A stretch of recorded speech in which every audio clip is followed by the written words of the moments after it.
तो इस वीडियो को देख के आपके AIPMT 2006 से लेकर नीट 2022 तक के सारे क्वेश्चंस लग गए कि नहीं लग गए? लग गए। और आपको बिल्कुल बिल्कुल कॉन्फिडेंस भी आ गया होगा ये वीडियो देख के कि अगर नीट में ये क्वेश्चन आएगा, GOC से अगर कोई क्वेश्चन आएगा तो मैं उसको बिना पेन लगाए हुए सॉल्व कर सकता हूं कि नहीं कर सकता हूं? कर सकता हूं। अब मैं स्टार्ट कर रहा हूं इंडक्टिव इफेक्ट। ठीक है, तो इंडक्टिव इफेक्ट में अपने को पता होना चाहिए कि दो प्रकार के इंडक्टिव इफेक्ट होते हैं। एक हो गया सर प्लस आई, एक हो गया माइनस आई। ठीक है, तो याद रखना प्लस आई वाले क्या होते हैं सर? एक्टिवेटिंग होते हैं, और माइनस आई वाले क्या होते हैं? डीएक्टिवेटिंग होते हैं। ठीक है, एक्टिवेटिंग डीएक्टिवेटिंग कंसेप्ट मैंने आपको रिएक्शन मैकेनिज्म में पढ़ा रखा है। ठीक है सर, अब देखो प्लस आई में अपने को क्या क्या पता होना चाहिए। ठीक है, प्लस आई वाले में अपने को ये पता होना चाहिए सर जितने ज्यादा कार्बन उतना ज्यादा प्लस आई, जितने ज्यादा कार्बन उतने ज्यादा प्लस आई। मतलब जितने ज्यादा कार्बन अपने को दिख रहे होंगे ना, तो मैं बोल दूंगा इसका प्लस आई भी क्या होगा? उतना ज्यादा होगा। ठीक है, दूसरी बात, जब अपन हाइड्रोजन पढ़ते हैं तो अपने को पता है हाइड्रोजन के 3 आइसोटोप्स होते हैं, प्रोटियम, ड्यूट्रियम और ट्रीटियम। तो इसमें से सबसे ज्यादा प्लस आई इफेक्ट किसका होता है? ट्रीटियम का होता है। उससे थोड़ा कम ड्यूट्रियम का, और सबसे कम किसका होता है? हाइड्रोजन का होता है। ठीक है, फिर अपने को ये पता होना चाहिए जो CH3 होता है ना, CH3 वाले प्लस आई को प्रमोट करते हैं। मतलब जितना ज्यादा CH3 दिखेगा उतना ज्यादा मैं बोल दूंगा कि प्लस आई होगा। ठीक है, वही मैंने यहाँ पे भी बोला था कि जितने ज्यादा कार्बन उतना ज्यादा प्लस आई। ठीक है सर, अब देखो प्लस आई वाले में अपने को क्या पता होना चाहिए? प्लस आई का काम क्या है सर? लोन पेयर को या नेगेटिव चार्ज को भगाते हैं, भाग यहाँ से भगाते हैं, उसको भगाते हैं। ठीक है, वही माइनस आई इसका अपोजिट करता है, लोन पेयर को या पॉजिटिव चार्ज को भागने नहीं देता, भागने नहीं देता। प्लस आई वाले एक्टिवेटिंग थे, माइनस आई वाले डीएक्टिवेटिंग थे। माइनस आई लिखा हुआ है पर इसके जो एग्जांपल है उनकी खोपड़ी में क्या होना चाहिए? प्लस होता है। ठीक है, प्लस होता है। ठीक है, अब देखो माइनस आई की सीक्वेंस ये है अपनी। ठीक है, इनका डिक्रीजिंग ऑर्डर है माइनस आई का। ठीक है, और ये नीट में डायरेक्टली भी पूछा हुआ है। ठीक है, तो इसको अपने को याद करने में क्या होती है? दिक्कत होती है। तो मैं इसको कैसे याद करा रहा हूँ आपको? देखो एक लड़की है नेहा। ठीक है, तो नेहा एक लड़की है, यस सर। ठीक है, तो वो क्या हो गई? 3 बार फेल हो गई है। ठीक है, तो वो 3 बार फेल हो गई है तो 3 बार भी रोएगी। ठीक है, तो जब हम फेल हो जाते हैं, रोते हैं, हाइपर हो जाते हैं उस टाइम हम। ठीक है, तो 3 बार फेल हुई है तो 3 बार रोएगी, और 3 बार क्या हो जाएगी? हाइपर हो जाएगी। ठीक है, और जब हमारी सोसाइटी में कोई इतनी बार फेल होता है ना, तो और बच्चे क्या होते हैं? और ज्यादा पढ़ने लग जाते हैं कि कहीं हमारा भी यही हाल ना हो जाए। तो बाकी जो लड़कियां हैं उसकी जो नाइबर है उस सोसाइटी की जहां ये नेहा रहती थी, तो वो क्या अब इतना पढ़ रही है कि वो बाहर ही नहीं दिख रही, बाहर दिख ही नहीं रही, वो रूम में बैठ के ही पढ़ रही है बस। ठीक है, तो अपने को याद करना है नेहा फेल हुई 3 बार, यस सर। नेहा रोई 3 बार, नेहा हाइपर हो गई 3 बार। फिर क्या? नो कन्या, कन्या किसको बोलते हैं? लड़की को बोलते हैं। छोरी, छोरी भी हरियाणा में किसको बोलते हैं? लड़की को बोलते हैं। और कुड़ी, कुड़ी भी किसको बोलते हैं? लड़की को बोलते हैं पंजाब में। ठीक है, फिर कल बाहर आई, मतलब कोई भी लड़की बाहर नहीं आ रही, अब सब अंदर बैठ के पढ़ी रही हैं। और ओह, नेहा कितनी बार फेल हुई थी? 3 बार। तो कार्बन और कार्बन के बीच में ट्रिपल बॉन्ड बना देना है। ठीक है, पर कहानी यहां तक नहीं रुकती, आगे आगे देखो क्या हुआ। नहीं, फिर फेल हो गई 2 बार, कार्बन कार्बन के बीच में डबल बॉन्ड बना देना है। 3 बार तो फेल हुई थी, पर कहानी वहां तक नहीं रुकी। नहीं, फिर फेल हो गई 2 बार, कार्बन कार्बन के बीच में डबल बॉन्ड। NH2 की जगह में NR2 भी हो सकता है, क्योंकि मैं बोल सकता, मेरे को पता है R की जगह में मैं H भी रख सकता हूँ। ठीक है, और मेरी तरफ से एक एक्स्ट्रा याद नहीं कर सकते? नो और कन्या के बीच में एक एक्स्ट्रा याद कर लेना, SO3H। नो और कन्या के बीच में आता है SO3H। तो मैं कैसे याद करूंगा? नेहा फेल हुई 3 बार, नेहा रोई 3 बार, नेहा हाइपर हो गई 3 बार, नो कन्या छोरी कुड़ी, फिर कल बाहर आई, और ओह नेहा फेल हुई थी 3 बार। नहीं, फिर फेल हो गई 2 बार। ये फिर क्या है? फिनाइल है, C6H5। ठीक है, ये समझ में आ गया? ठीक है, अब देखो स्टेबिलिटी। अब देखो मैं इससे रिलेटेड एक क्वेश्चन करता हूँ, क्वेश्चन नंबर 27 इसी से रिलेटेड है।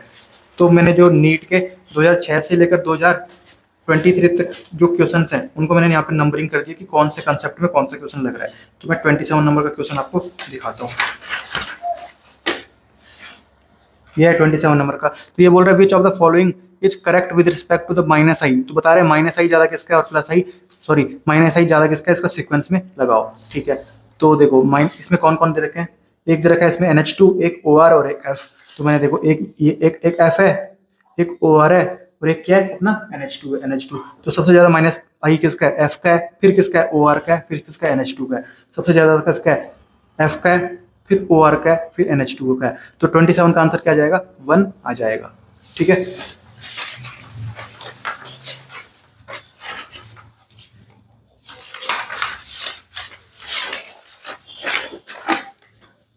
तो ये मैं 27 को टिक मार दूं क्या कि ये वाला मैंने क्वेश्चन आपको करा दिया? यस सर, करा दिया। ठीक है, अब आगे बढ़ते हैं। अब ध्यान से देखो, स्टेबिलिटी ऑफ कार्बोकैटायन। कार्बोकैटायन का भाई कौन होता है? कार्बन फ्री रेडिकल होता है। कार्बोकैटायन का भाई कौन होता है? कार्बन फ्री रेडिकल होता है। ठीक है, तो मैंने आपको रिएक्शन मैकेनिज्म में भी बताया था। तो कार्बोकैटायन, कार्बन फ्री रेडिकल और बेसिक स्ट्रेंथ, इन तीनों के आंसर क्या आते हैं? सेम ही आते हैं। ठीक है, तो इनकी स्टेबिलिटी के जो आंसर आएंगे वो सेम ही आएंगे। मतलब जो स्टेबिलिटी कार्बोकैटायन की होगी वही कार्बन फ्री रेडिकल की होगी, और उसी वही सीक्वेंस किसकी आएगी? बेसिक स्ट्रेंथ की आएगी। तो ये ज्यादा किसका होता है? प्लस आई वाले का, और कम किसका होता है? माइनस आई वाले का। ठीक है सर। फिर अगर मैं बात करूँ स्टेबिलिटी ऑफ कार्बो एनायन, वो किसके जैसे होता है? उसका आंसर किसकी तरह आता है? एसिडिक स्ट्रेंथ के जैसे। तो सबसे ज्यादा किसका होगा? माइनस आई का, और कम किसका होगा? प्लस आई का।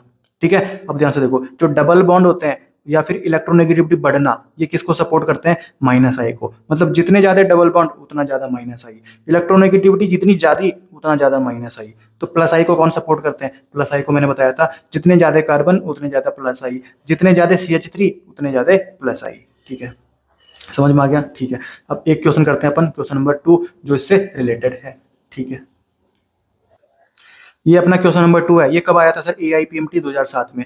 ये क्या बोल रहा है? Which of the following presents the correct order of acidity in given compound. मतलब एसिडिक स्ट्रेंथ निकालना है। क्या निकालना है अपने को? एसिडिक स्ट्रेंथ निकालना है। क्या निकालना है भैया? एसिडिक स्ट्रेंथ निकालना है। ठीक है, मतलब माइनस आई मतलब स्टेबिलिटी ऑफ कार्बो एनायन। ठीक है, मतलब माइनस आई का ज्यादा होगा और प्लस आई का क्या होगा? कम होगा। ठीक है, अब ध्यान से देखो, इसमें फ्लोरीन है, इसमें CH3 है, इसमें ब्रोमीन है और इसमें क्लोरीन है। तो अपने को पता है माइनस आई सबसे ज्यादा किसका होता है? फ्लोरीन का होता है। ये अपने को ऊपर पता ही है, देखो फ्लोरीन की मैंने आपको बताया था, फिर कल बाहर आई। तो सबसे ज्यादा माइनस आई किसका होता है? फ्लोरीन का होता है। तो इसमें फ्लोरीन है, फिर किसका आएगा? क्लोरीन का, फिर किसका आएगा? ब्रोमीन का। और जो ये CH3 है भैया, ये तो प्लस आई को प्रमोट करता है। ठीक है, अपने को क्या पूछा हुआ है? सर एसिडिक स्ट्रेंथ बताओ। एसिडिक स्ट्रेंथ मतलब स्टेबिलिटी ऑफ कार्बो एनायन। ये मैंने आपको बताया, stability of carbo anion and acidic strength दोनों के आंसर क्या आते हैं? सेम आते हैं। तो माइनस आई का ज्यादा होगा और प्लस आई का कम होगा। तो माइनस आई को प्रमोट कौन करता है सबसे ज्यादा? फ्लोरीन, फिर क्लोरीन, फिर ब्रोमीन। तो देखते हैं कौन सी सीक्वेंस है। फ्लोरीन, क्लोरीन, ब्रोमीन, और सबसे पीछे कौन आ जाएगा? CH3 वाला आ जाएगा, क्योंकि CH3 तो प्लस आई को प्रमोट करता है। तो मेरा आंसर 2 का कहीं ना कहीं क्या आ जाएगा? ऑप्शन नंबर C आ जाएगा। ठीक है, तो ये मैं उम्मीद करता हूँ समझ में आ गया होगा। तो ये मैंने यहाँ पे टिक मार दिया कि मैंने दूसरा नंबर क्वेश्चन भी आपको करा दिया। ये मैंने आपको पढ़ाया था, डबल बॉन्ड और इलेक्ट्रोनेगेटिविटी अगर बढ़ेगी तो माइनस आई को प्रमोट करेगी। तो इससे रिलेटेड मैं आपको क्वेश्चन कराता हूँ, क्वेश्चन नंबर 4। ये रखा मैंने क्वेश्चन नंबर 4। ये बोल रहे हैं बेसिक स्ट्रेंथ बताओ, इनकी बेसिक स्ट्रेंथ बताओ। ठीक है, ये कब आया था? ये आया था सर जी AIPMT 2008 का क्वेश्चन है। ठीक है, बेसिक स्ट्रेंथ बताओ। ठीक है, अब ध्यान से देखो, जो पहला बॉन्ड है, बेसिक स्ट्रेंथ मतलब स्टेबिलिटी ऑफ कार्बोकैटायन। देखो बेसिक स्ट्रेंथ मतलब स्टेबिलिटी ऑफ कार्बोकैटायन या फिर कार्बन फ्री रेडिकल। ठीक है, तो देखो मतलब अपने को ज्यादा किसका? प्लस आई का ज्यादा होगा और माइनस आई का कम होगा। ठीक है, तो देखो पहले वाले में क्या सिंगल बॉन्ड है, वो CH3 भी लगा हुआ है। ठीक है, तो पहले वाले में सिंगल बॉन्ड है, दूसरे वाले में डबल बॉन्ड और तीसरे वाले में ट्रिपल बॉन्ड है। मुझे ये पता है सर जी, जैसे जैसे डबल बॉन्ड बढ़ते हैं वैसे वैसे माइनस आई को सपोर्ट करेंगे वो, ये मैंने बताया था। डबल बॉन्ड वाले तो माइनस आई को प्रमोट करते हैं, तो जितना ज्यादा डबल बॉन्ड उतना ज्यादा माइनस आई। तो माइनस आई तो सबसे ज्यादा किसका होगा? ट्रिपल बॉन्ड का होगा। थोड़ा कम किसका होगा? डबल बॉन्ड का। सबसे कम किसका होगा?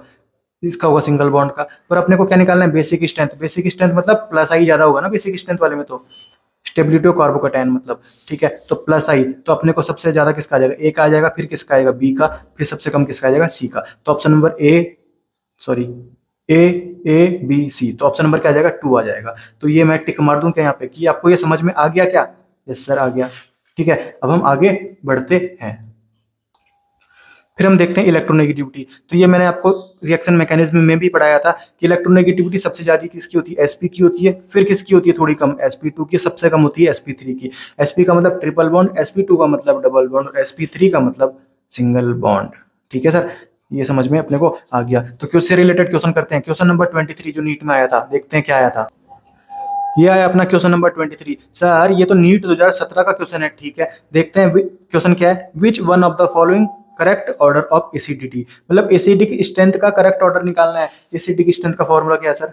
एसिडिक स्ट्रेंथ मतलब स्टेबिलिटी ऑफ कार्बो एनायन। तो माइनस आई वाला ज्यादा, प्लस आई वाला कम। माइनस आई वाला ज्यादा या प्लस आई वाला कम। तो माइनस आई को कौन प्रोमोट करता है सर? डबल बॉन्ड ज्यादा होंगे तो माइनस आई ज्यादा होगा। इलेक्ट्रोनेगेटिविटी ज्यादा होगी तो माइनस आई ज्यादा होगी। और इलेक्ट्रोनेगेटिविटी सबसे ज्यादा किसकी होती है? सब sp की, थोड़ी कम किसकी होती है? sp2 की, और सबसे कम होती है sp3 की। तो देखते हैं अपन ये क्वेश्चन। ठीक है, ऑप्शन नंबर ए, इसमें ट्रिपल बॉन्ड है मतलब sp है। ठीक है, ऑप्शन नंबर ए, फिर दूसरे नंबर पे भी ट्रिपल बॉन्ड है मतलब वो भी sp है, फिर डबल बॉन्ड है मतलब ये sp2 है, फिर सिंगल बॉन्ड है मतलब ये sp3 है। तो ये देखो सीक्वेंस आ रही है बिल्कुल सही इलेक्ट्रोनेगेटिविटी की। तो इलेक्ट्रोनेगेटिविटी की जो सीक्वेंस आएगी मतलब वो माइनस आई की सीक्वेंस है ना, तो वही तो एसिडिक स्ट्रेंथ की भी सीक्वेंस होगी, क्योंकि एसिडिक स्ट्रेंथ किसको प्रमोट करता है, माइनस आई को। समझ में आ रहा है? ठीक है, तो आंसर क्या आ जाएगा, तो आंसर क्या आ जाएगा 23 का ए आ जाएगा। और मैं इसको टिक मार दूंगा कि मैंने आपको 23 नंबर क्वेश्चन भी करा दिया है, 23 नंबर क्वेश्चन भी करा दिया, जिसका आंसर कितना आएगा, ए आएगा। क्यों आएगा ए, क्योंकि सर ट्रिपल बॉन्ड है, फिर ट्रिपल बॉन्ड है, फिर डबल बॉन्ड है, फिर सिंगल बॉन्ड है, मतलब सबसे ज्यादा sp की होगी इलेक्ट्रोनेगेटिविटी, फिर थोड़ी कम किसकी होगी, sp2 की, फिर सबसे कम sp की। मतलब इलेक्ट्रोनेगेटिविटी का मैंने ये सीक्वेंस लगाया। तो इलेक्ट्रोनेगेटिविटी ज्यादा बढ़ती है वही तो माइनस आई को प्रमोट करता है। और जो हमको क्वेश्चन पूछा हुआ है एसिडिक स्ट्रेंथ, उसमें माइनस आई तो अपने को ढूंढना है, ज्यादा माइनस आई तो ज्यादा एसिडिक स्ट्रेंथ।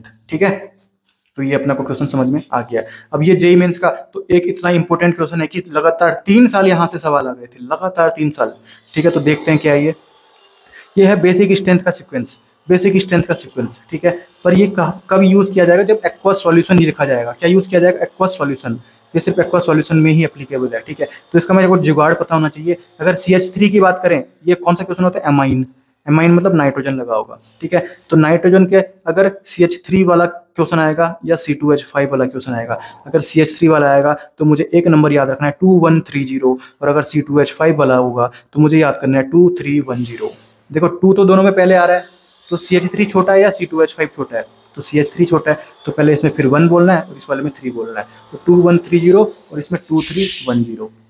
अब ये 2 क्या है, जैसे नाइट्रोजन होगा ना तो नाइट्रोजन के दो तरफ से CH3, मतलब 1 मतलब नाइट्रोजन के सिर्फ एक तरफ से CH3, 3 मतलब नाइट्रोजन की 3 साइड से क्या CH3, और 0 मतलब नाइट्रोजन के कहीं भी से भी CH3 नहीं। ठीक है, तो ये अपने को समझ में आ गया। अब देखो 2 डिग्री वाला क्यों जीता, क्यों 2 डिग्री वाला इसलिए बेसिक स्ट्रेंथ उसकी सबसे ज्यादा हो जाती है, क्योंकि यहाँ पे कंबाइंड इफेक्ट लग जाता है। प्लस आई तो लग ही रहा है, प्लस आई तो लग ही रहा है, उसके ऊपर से सॉल्वेशन भी इफेक्ट यहाँ पे लग जाता है, क्योंकि एक्वा सॉल्यूशन है। कौन सा सॉल्यूशन है, एक्वा सॉल्यूशन है। तो इससे रिलेटेड क्वेश्चन नंबर 28 हम करते हैं।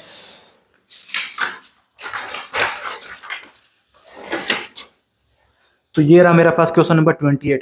ये कब आया था सर, ये नीट 2019 में आया था। क्वेश्चन पूछ रहा था the correct order of the basic strength of methyl substituted amines in aqueous medium. देखो एक्वस मीडियम लिखा हुआ है, पूछ क्या रहा है, बेसिक स्ट्रेंथ। ठीक है सर, मिथाइल वाला है तो मिथाइल का नंबर क्या है 2130, तो 2 वाला देखना है। देखो ऑप्शन ये 2 है, फिर क्या है 1 है, फिर क्या है 3 है। तो 28 का आंसर क्या आ जाएगा, 1 आ जाएगा और मैं आगे बढ़ जाऊंगा। 28 का आंसर क्या आ जाएगा, 1 आ जाएगा और मैं आगे बढ़ जाऊंगा।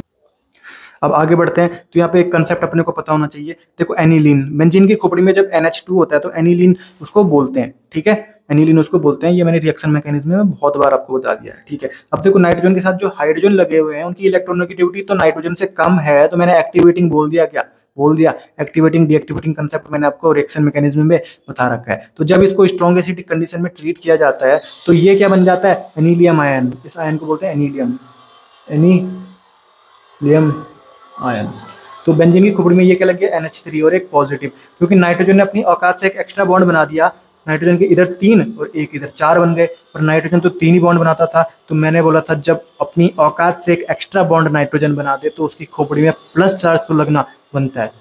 ठीक है, तो प्लस लगा दिया। अब मैंने अभी थोड़ी देर पहले आपको माइनस आई पढ़ाया था, तो मैंने बोला था कि इनकी खोपड़ी में तो पॉजिटिव चार्ज लगा है, तो इसकी खोपड़ी में भी पॉजिटिव चार्ज लगा है, मतलब ये किसका एग्जांपल है, माइनस आई का एग्जांपल है। तो ये कहीं ना कहीं डीएक्टिवेटिंग होगा कि नहीं होगा, होगा। ये एक्टिवेटिंग था, ये क्या हो गया अपना डीएक्टिवेटिंग हो गया। ठीक है, ये अपना एनीलियम आयन होता है। ठीक है, एनीलियम आयन होता है। तो ये मेरा क्या इंडक्टिव इफेक्ट क्या हो गया, खत्म हो गया। मैं आपको पढ़ाता हूँ एरोमेटिसिटी। क्या पढ़ाता हूँ, एरोमेटिसिटी। ठीक है, तो इसमें 3 अपने को याद रखना है। एक तो एरोमेटिक होता है, एक एंटी एरोमेटिक होता है और एक नॉन एरोमेटिक होता है। ठीक है, देखो एरोमेटिक का मतलब होता है साइक्लिक, मतलब रिंग। ठीक है, तो एरोमेटिक लिखा हुआ है तो साइक्लिक होगा, यस सर। एंटी एरोमेटिक लिखा हुआ है तो ये भी तो एरोमेटिक ही है, तो ये भी साइक्लिक होगा। पर नॉन एरोमेटिक का मतलब होता है नॉन साइक्लिक। ठीक है, तो नॉन एरोमेटिक तो देख के ही पता लग जाता है। अगर मेरे को कोई कॉर्नर खाली मिल जाए, कोई कॉर्नर मुझे अगर खाली मिल जाए, कोई खोपचा मुझे अगर खाली मिल जाए, तो मैं सीधा देखते ही बोल दूंगा कि ये नॉन एरोमेटिक है। अभी बहुत सारे एग्जांपल करेंगे, समझ में आ जाएगा। ठीक है, तो जो एरोमेटिक है इसका फोन नंबर अपने को याद होना चाहिए 2610, 2610, मतलब दोनों, मतलब इनके बीच में डिफरेंस कितने का, 4 का डिफरेंस है। ठीक है, तो 2610, अगर 2 आ गया या 6 आ गया या 10 आ गया तो मैं बोल दूंगा सर ये क्या है, एरोमेटिक है। अगर 4 आ गया, 8 आ गया या 12 आ गया तो मैं बोल दूंगा एंटी एरोमेटिक है। ठीक है, अब ये है क्या, आगे पता लग जाएगा। अब मैंने आपको बोला कि सर कोपचा अगर खाली होगा, कोई कॉर्नर अगर खाली होगा तो मैं देखते ही बता दूंगा वो नॉन एरोमेटिक है। तो इसका नीट में रिलेटेड क्वेश्चन आया था, तो वो क्वेश्चन मैं आपको कराता हूँ, क्वेश्चन नंबर 36। ये नीट 2022 का क्वेश्चन है, क्वेश्चन नंबर 36। इन्होंने क्वेश्चन पूछा विच of the following is not an aromatic compound. इन्होंने बोला कि नॉन एरोमेटिक बता दो। मुझे बस इतना देखना है कि कोई एक ऐसा बंदा देख दो जिसमें एक कॉर्नर क्या हो, खाली हो। तो देखो इसमें कोई भी कॉर्नर खाली नहीं है, इसमें कोई भी कॉर्नर खाली नहीं है, इसमें कोई भी कॉर्नर खाली नहीं है। इसमें देखो ये वाला कॉर्नर खाली है, ना ये डबल बॉन्ड से अटैच है, ना ये नेगेटिव चार्ज से अटैच है, ना ये पॉजिटिव चार्ज से अटैच है, ना ये लोन पेयर से अटैच है। ये कोपचा खाली है, मैंने बोल दिया ये नॉन एरोमेटिक है, ये नॉन एरोमेटिक है। ठीक है, मैंने बताया था नॉन एरोमेटिक को कैसे देखना है। अगर कोई कॉर्नर खाली मिल जाए तो मैं बोल दूंगा नॉन एरोमेटिक। ठीक है सर, ठीक है, फिर आगे बढ़ते हैं। देखो जो मैं बोल रहा हूँ 2 6 10, ये 2 6 10 ये मैं बोल क्या रहा हूँ। तो देखो डबल बॉन्ड को अपने को 2 मानना है, लोन पेयर को अपने को 2 मानना है, और नेगेटिव चार्ज को अपने को 2 मानना है। तो मैं किन किन को 2 मानता हूँ, डबल बॉन्ड को, लोन पेयर को और नेगेटिव चार्ज को। ठीक है, मैं क्या मानता हूँ, 2 मानता हूँ। क्या मैं पॉजिटिव चार्ज को भी 2 मानता हूँ? नहीं सर, नहीं सर। ठीक है, अब देखो एक और कंसेप्ट, डब्बे के बाहर अगर अपने को नहीं देखना, जैसे ये डब्बा है, इस डब्बे के बाहर जो डबल बॉन्ड है उनको नहीं देखना, सिर्फ डब्बे के अंदर देखना होता है। तो डब्बे के अंदर कितने डबल बॉन्ड, 2। तो एक डबल बॉन्ड को मैं कितना मानता हूँ, 2 मानता हूँ। डब्बे के अंदर कितने डबल बॉन्ड, सिर्फ एक ही डबल बॉन्ड तो है, तो एक डबल बॉन्ड को मैं क्या मानता हूँ, 2 मानता हूँ। तो इस डब्बे का आंसर कितना आएगा, 2। तो 2 में कहीं ना कहीं क्या बोलते हैं अपन, एरोमेटिक बोलते हैं। मतलब ये किसका एग्जाम्पल है, एरोमेटिक का एग्जाम्पल है। फिर अपने को 2 रिंग अगर एक जैसी दिख जाएंगी तो मैं बोलूंगा, तो मैं किसी एक रिंग को ही देखूंगा। अगर मुझे 2 रिंग एक जैसी दिख जाए तो मैं किसी एक रिंग को ही देखूंगा। अभी हम एग्जांपल करेंगे, समझ में आ जाएगा। जो इनऑर्गेनिक बेंजीन होता है उसका फॉर्मूला होता है B3N3H6, और वो क्या होता है, एरोमेटिक होता है। ठीक है, बेंजीन भी एरोमेटिक होता है, तो इनऑर्गेनिक बेंजीन भी क्या होगा, एरोमेटिक होगा। अभी हम बताएंगे, सब अच्छे से समझ में आएगा। अब देखो इन तीनों में से स्टेबिलिटी सबसे ज्यादा किसकी होती है, एक तो एरोमेटिक है, एक एंटी एरोमेटिक है, और एक नॉन एरोमेटिक है। तो स्टेबिलिटी सबसे ज्यादा होती है एरोमेटिक की, फिर होती है नॉन एरोमेटिक की, तो सबसे कम किसकी होती है, aromatic and sorry anti aromatic की। ठीक है, अब ध्यान से देखो एक्सेप्शंस। एक्सेप्शंस अपने को 2 ही पता होने चाहिए। ये अपना है साइक्लो ऑक्टा टेट्राईन। साइक्लो तो साइक्लो दिख ही रहा है, ऑक्टा मतलब 8 कार्बन है, टेट्रा मतलब 4 ईन है इसमें लगे हुए, 1 2 3 4। ठीक है, अब ध्यान से देखो, इसका अगर मुझे नंबर निकालना हो, फोन नंबर निकालना हो, तो अपने को पता है डबल बॉन्ड को अपन क्या मानते हैं, 2 मानते हैं। तो इसमें कितने डबल बॉन्ड है, 1 2 3 4, तो 4 × 2 कितना, 8। इसका नंबर कितना आएगा, 8।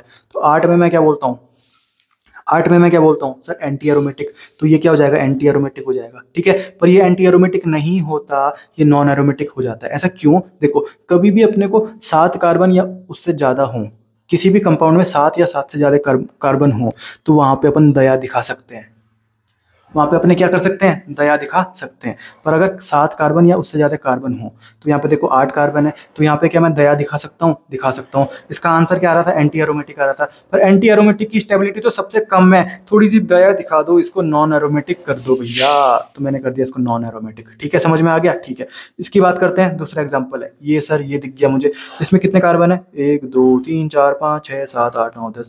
देखते हैं पहले इस पूरे का कि ये किसका एग्जाम्पल है। तो देखो इसमें कितना आ रहे हैं, 2 2 2 2 2, मतलब इसमें टोटल कितना आएंगे, 10 आ जाएंगे, क्योंकि 5 डबल बॉन्ड है ना। तो 5 × 2 कितना, डबल बॉन्ड, 5 डबल बॉन्ड है, तो 5 × 2 कितना, 10, क्योंकि डबल बॉन्ड को अपन क्या मानते हैं, 2 मानते हैं। तो 5 डबल बॉन्ड है तो 10 हमारा फोन नंबर आएगा। तो 10 नंबर किस पे आता है सर, इस पे आता है, एरोमेटिक पे, एरोमेटिक पे आता है। तो ये किसका एग्जाम्पल आ जाएगा, एरोमेटिक पे। ठीक है, एरोमेटिक का एग्जाम्पल आ जाएगा ये। ठीक है, पर ध्यान से देखो, ये जो कार्बन है इसमें देखो 2 बॉन्ड उधर से है और 1 बॉन्ड इधर है, 3 बॉन्ड, तो एक हाइड्रोजन इधर जाएगा। इस कार्बन की भी बात करूं तो इसमें 1 बॉन्ड इधर है और 2 इधर है, 3 बॉन्ड हो गए, तो एक हाइड्रोजन इधर घूमता रहेगा। अब यहाँ पे हाइड्रोजन और हाइड्रोजन की लड़ाई हो गई कि मैं ये पोजीशन लूंगा, मैं ये पोजीशन लूंगा। इस चक्कर में इनको इतनी अच्छी स्टेबिलिटी जो मिली थी वो थोड़ी सी कम हो जाएगी, वो हो जाएगी नॉन एरोमेटिक। तो ये किसका एग्जाम्पल आ जाएगा, नॉन एरोमेटिक का। तो ये 2 एक्सेप्शन भी अपने को ध्यान रखने हैं। फिर देखो इसको एनुलीन बोलते हैं, जैसे ये बेंजीन है तो इसको बोलते हैं 6 एनुलीन, साइक्लो ऑक्टाटेट्राईन को बोलते हैं 8 एनुलीन, और इसको अपन बोलते हैं 10 एनुलीन। ठीक है, तो ये देखो ये किसका एग्जांपल आएगा, देखो इसके अंदर कितने हैं, 6। डबल बॉन्ड को मैं क्या गिन रहा हूँ, 2 गिन रहा हूँ, तो 2 और 2 4 और 2 6, तो ये इसका आंसर, इसका फोन नंबर 6 है। 6 में क्या आता है, एरोमेटिक आता है, ये एरोमेटिक है। अब इस ये मैंने अभी किया एक्सेप्शन में। ठीक है, ये भी मैंने अभी एक्सेप्शन में किया। ठीक है, देखो क्वेसी एरोमेटिक, क्वेसी मतलब जहां मुझे डबल बॉन्ड को कहीं फेंकना पड़ जाए। अब देखो जैसे ये था, अब मैं इस रिंग के अंदर देखूं तो कितना फोन नंबर आ रहा है, 2 और 2 4 और 2 6। तो 6 में तो क्या आता है सर, एरोमेटिक आता है। तो एरोमेटिक अच्छी बात है क्या, इसकी स्टेबिलिटी इतनी ज़्यादा है, अच्छी बात है। तो इस डबल बॉन्ड को मैं अंदर भेजूं कि बाहर फेंकूं, अगर मैं इसको अंदर फेंकूंगा तो ये 8 हो जाएगा। 8 में तो कहीं ना कहीं एंटी एरोमेटिक हो जाएगा, स्टेबिलिटी बहुत कम हो जाएगी, तो इसको मुझे बाहर फेंकना पड़ा। ये किसका एग्जाम्पल है, क्वेसी एरोमेटिक का। इसकी भी बात करें सेम वही है। डब्बे के अंदर देखें तो अंदर क्या है सर, सिंगल बॉन्ड है। मतलब कितना गिनूं, फोन नंबर कितना आएगा, 2 आएगा, क्योंकि एक डबल बॉन्ड 2 फोन नंबर रखता है। ठीक है, तो 2 आएगा। ठीक है, तो 2 में तो क्या सर, एरोमेटिक आता है। यस सर, तो एरोमेटिक की स्टेबिलिटी तो सबसे ज्यादा होती है ना, तो स्टेबिलिटी अंदर सबसे ज्यादा है। तो इस डबल बॉन्ड को मैं अंदर भेज दूं क्या, नहीं, इसको बाहर फेंकना पड़ेगा, क्योंकि इसको अंदर फेंक दूंगा तो अंदर 4 हो जाएंगे, और 4 में तो एंटी एरोमेटिक होता है वो, और स्टेबिलिटी उसकी क्या कर देगा, फिर तो घटा देगा। तो ये भी किसका एग्जांपल है, क्वेसी एरोमेटिक का। ठीक है, अब इसकी बात करते हैं, इस वाली रिंग की देखते हैं। तो इसमें कितने हैं सर, 2 2 4 और 2 6, मतलब 6 इसका फोन नंबर है, और 6 नंबर पे क्या आता है अपना सर, एरोमेटिक आता है। तो स्टेबिलिटी तो इसकी बहुत भयंकर है। नीचे वाले डब्बे की बात करते हैं, इसमें कितने हैं, 2 हैं।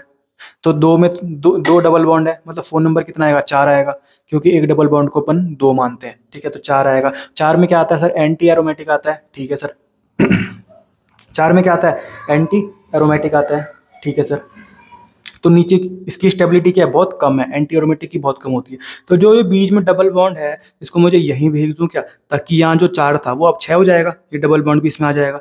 ठीक है, तो 6 फोन नंबर मिल जाएगा। 6 फोन नंबर पे तो सर एरोमेटिक आता है, तो ऊपर भी एरोमेटिक नीचे भी एरोमेटिक। देखो स्टेबिलिटी कितनी भयंकर हो गई, समझ में आया। ठीक है, अब नीट में ये क्वेश्चन आ जाए।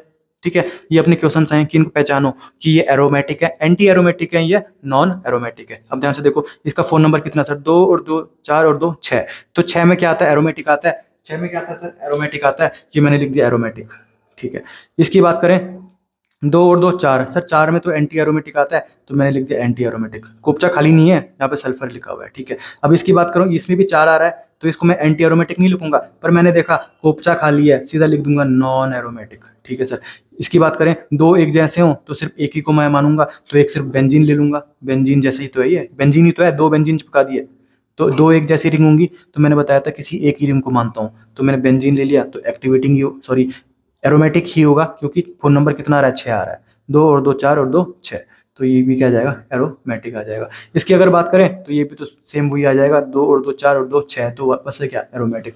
इसकी अगर बात करें तो 2 और 2 4, 4 पे क्या आता है अपना सर, एंटी एरोमेटिक आता है। इसकी अगर बात करें, देखो जो डबल बॉन्ड है उसको डब्बे के बाहर अगर डबल बॉन्ड है उसको नहीं देखते अपन। ठीक है तो ये क्या है अपना, 2 आएगा इसमें, तो 2 में क्या आता है सर, एरोमेटिक आता है। इसकी बात करें अपन, नेगेटिव चार्ज को भी अपने को पता है 2 मानते हैं, तो 2 और 2 4, तो 4 में क्या आता है, एंटी एरोमेटिक आता है। इसमें कितना, सिर्फ 2, पॉजिटिव चार्ज को 2 नहीं मानते, 2 हम किस किस को मानते हैं, नेगेटिव चार्ज को, लोन पेयर को, एंड डबल बॉन्ड को। यहाँ पे मैंने बताया था, नेगेटिव चार्ज को, लोन पेयर को, एंड डबल बॉन्ड को हम 2 मानते हैं।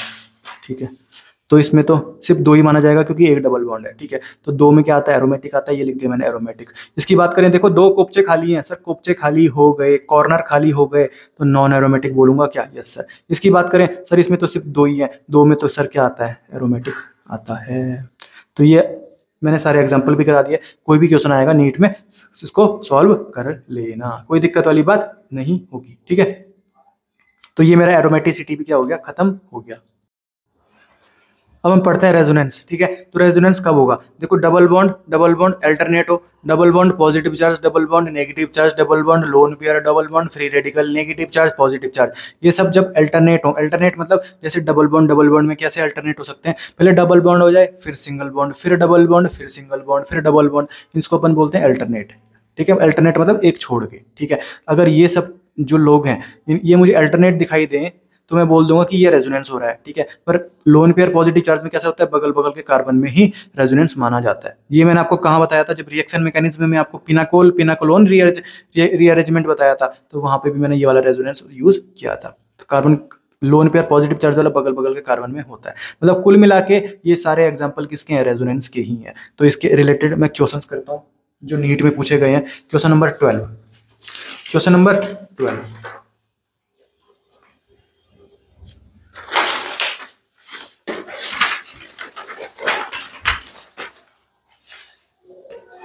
ये अपना question number 12, the order of stability of the following tautomeric compound is. अब मैंने टॉटोमेरिज में आपको अभी नहीं पढ़ाया, अभी मैं पढ़ाऊंगा आपको, ठीक है। तो टॉटोमेरिज के जो कंपाउंड है वो दे रखे हैं 3।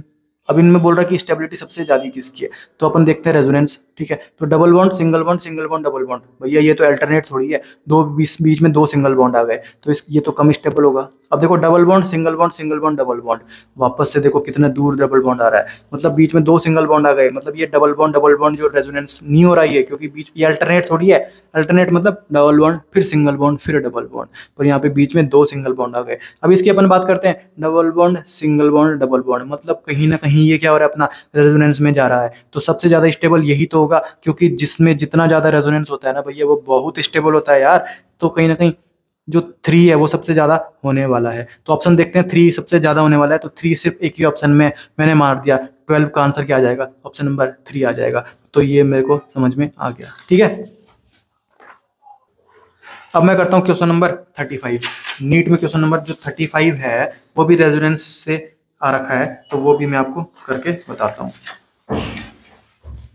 तो ये है अपना क्वेश्चन नंबर 35, ये आ रखा है नीट 2021 में, ठीक है। The most enolic form of 2,4 penta di pentane dione, ये अपने से मतलब नहीं रखना, इसने को बोल रहा है कि द मोस्ट इनोलिक फॉर्म, जो सबसे ज्यादा मतलब स्टेबल होगा, ऐसा कौन सा इनोलिक फॉर्म है। वापस से रेजोनेंस देख लो, double bond single bond double bond, नहीं रेजोनेंस नहीं हो रहा sir, double bond single bond double bond मिल गया रेजोनेंस, तो आंसर ये आ सकता है। अभी और देखते हैं, डबल बॉन्ड सिंगल बॉन्ड, यहाँ तो कोई भी रेजोनेंस नहीं है, डबल बॉन्ड बगल बगल में नहीं, तो आंसर क्या आ जाएगा, 35 का ऑप्शन क्या आ जाएगा, ऑप्शन नंबर 2। तो 35 नंबर क्वेश्चन भी अपना क्लियर हो गया, ठीक है, क्योंकि इसमें रेजोनेंस हो रहा था इसलिए यह ज्यादा स्टेबल है, इसलिए मोस्ट इनोलिक फॉर्म यही बनेगा अपना, ठीक है। अब देखते हैं क्वेश्चन नंबर 39, जो वापस से कहां से रिलेटेशन आ रखा है, रेजोनेंस से आ रखा है। Which of the following is the most stable carbocation, ये आ रखा है री नीट 2022 में। तो मोस्ट स्टेबल कार्बोकेटायन अपने को बताना है, ठीक है। तो डबल बॉन्ड फिर सिंगल बॉन्ड, फिर अगर जो कार्बन लगा है उसमें पॉजिटिव चार्ज हो, तो मैंने बताया था क्या बोलते हैं उसको, रेजोनेंस बोलते हैं, ठीक है। अल्टरनेट होना चाहिए, ठीक है। तो देखो ये देखो, डबल बॉन्ड फिर सिंगल बॉन्ड फिर पॉजिटिव चार्ज, मतलब कहीं ना कहीं ये रेजोनेंस हो रहा है। Double bond single bond positive charge, मतलब यहाँ रेजोनेंस हो रहा है और 2 साइड से हो रहा है, यहाँ तो कोई रेजोनेंस ही नहीं हो रहा, यहाँ पे भी रेजोनेंस हो रहा है। देखो double bond single bond positive charge, और यहाँ पे भी डबल बॉन्ड तो है ही नहीं, यहाँ पे कोई रेजोनेंस ही नहीं हो रहा। तो रेजोनेंस कहाँ कहाँ पे हो रहा है सर, एक तो यहाँ पे हो रहा है और यहाँ पे हो रहा है, पर इन दोनों में से भी कौन सा आंसर आएगा, ये वाला आएगा, क्योंकि यहाँ पे रेजोनेंस दोनों साइड से हो रहा है, दोनों साइड से हो रहा है, double bond single bond positive, double bond single bond positive, ठीक है। तो 39 का आंसर क्या आ जाएगा, 4 आ जाएगा। 39 का आंसर क्या आ जाएगा, 4 आ जाएगा। ये मैंने मार दिया 39, ठीक है। फिर अपन पढ़ते हैं रेजोनेंस में। देखो जैसे मैंने इंडक्टिव इफेक्ट आपको पढ़ाया था, तो मैंने आपको प्लस आई और माइनस आई बताया था, वैसे रेजोनेंस में मैं आपको प्लस आर और माइनस आर बता रहा हूँ। तो प्लस आर कब बोलूंगा और माइनस आर कब बोलूंगा, ठीक है। तो नीट में कभी कभी से क्वेश्चन इसको क्या मानते हैं, प्लस आर को प्लस एम मानते हैं, मीजोमेरिक इफेक्ट मानते हैं इसको, पर मैं आपको मीजोमेरिक इफेक्ट में नहीं लेके जा रहा। अपने को जो प्लस एम आएगा उसको अपने प्लस आर ही मानना है, जो माइनस एम आता है उसको अपने को माइनस आर मानना है, ठीक है।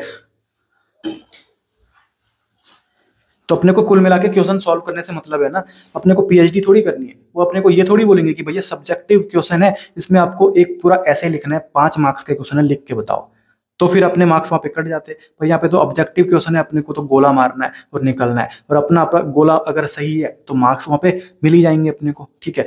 तो मैं आपको बता रहा हूँ, रेजोनेंस में एक तो प्लस आर होगा और एक माइनस आर होगा, ठीक है। प्लस आर अपने को कब बोलना है, प्लस आर कब अपने को कब बोलना है, देखो बेंजीन से जो डायरेक्टली अटैच है ना, बेंजीन के साथ जो डायरेक्टली अटैच है उसके पास अगर लोन पेयर हो तो मैं बोल दूंगा प्लस आर, जो बेंजीन के साथ डायरेक्टली लगा हो उसके पास लोन पेयर होना चाहिए तो मैं बोल दूंगा प्लस आर, ठीक है। तो माइनस आर कब होगा, देखो माइनस आर कब होगा, जो बेंजीन के साथ डायरेक्टली अटैच है, जैसे यहाँ पे कौन है, कार्बन है, उसके साथ डबल बॉन्ड भी होना चाहिए और उसके पास लोन पेयर नहीं भी होने चाहिए, 2 कंडीशन दोनों फुलफिल होनी चाहिए। एक तो बेंजीन के साथ जो डायरेक्टली अटैच एलिमेंट है उसके पास डबल बॉन्ड हो, और दूसरी बात उसके पास लोन पेयर ना हो, तो ऐसा दोनों कंडीशन मुझे मिल गई तो मैं बोल दूंगा माइनस आर, माइनस आर, समझ में आया, ठीक है। तो मैं एग्जांपल आपको कराता हूँ, एक क्वेश्चन नंबर 34 जो नीट में आ रखा है, ये है अपना क्वेश्चन नंबर 34, नीट 2021 में ये क्वेश्चन आया हुआ है, ठीक है। अब ध्यान से देखो, ये दे रखा है एनिलीन, ये भी एनिलीन है, इसमें इन्होंने औरतों में और दोनों ऑर्थो पोजीशन में इन्होंने C2H5 लगा रखा है, यहाँ पे दोनों मेटा में C2H5 लगा रखा है, और पैरा में NO2 है, यहाँ पे भी पैरा में NO2 है। ठीक है, अब इन ऑप्शन देखते हैं क्या, NO2 in para, sorry in para नहीं, इन P, इस वाले का नाम P दे रखा है, इसका Q दे रखा है। NO2 in P has weaker inductive effect. बाकी ऑप्शन क्या दे रहे हैं, M effect, minus M effect. तो M इफेक्ट को अपन मैंने बताया था क्या मानते हैं, R इफेक्ट। तो जो माइनस M है ये मतलब क्या बोल रहे हैं, माइनस R। ठीक है, अब ध्यान से देखो, तो देखो नाइट्रोजन NO2 है, तो नाइट्रोजन कैसे बनता है, बेंजीन की खोपड़ी में NO2 कैसे बनता है, तो मैंने आपको बहुत बार बता रखा है जब मैंने एक्टिवेटिंग डीएक्टिवेटिंग आपको बताया था। बेंजीन है ना, तो NO2 कैसे लगाऊंगा मैं, N डबल बॉन्ड O, ये होता है NO2। ठीक है, तो बेंजीन के साथ जो डायरेक्टली अटैच है उसके पास डबल बॉन्ड है, यस सर डबल बॉन्ड है। उसके पास लोन पेयर है कि नहीं है, लोन पेयर कैसे देखते हैं, एक जितने भी बॉन्ड अटैच है ना, और एक बॉन्ड में दो दो इलेक्ट्रॉन होते हैं, तो 1 2 3 4 5 6 7 8, मतलब इसके तो 8 कंप्लीट है, मतलब इसके पास लोन पेयर नहीं है। तो दोनों कंडीशन फुलफिल हो गई, तो ये जो NO2 है ये माइनस R करेगा कि नहीं करेगा, माइनस R करेगा। ठीक है, पर NO2 तो इसमें भी है और NO2 इसमें भी है, तो माइनस R ज़्यादा किसका होगा, ध्यान से देखो, इसके जो बगल में है ना वो कौन से हैं, प्लस आई वाले हैं, और हम यहाँ पे माइनस की बात कर रहे हैं, तो प्लस वाले क्या होने चाहिए, दूर होने चाहिए। तो इसमें दूर है ना, तो माइनस R ज़्यादा किसका होगा, क्यूब का होगा। ठीक है, तो माइनस R मतलब माइनस M। तो ऑप्शन नंबर 3 देखो, minus sorry NO2 in Q has stronger minus M group, मतलब माइनस R ज़्यादा किस में होगा, ऑप्शन नंबर सी क्या हो जाएगा, इसका सही हो जाएगा।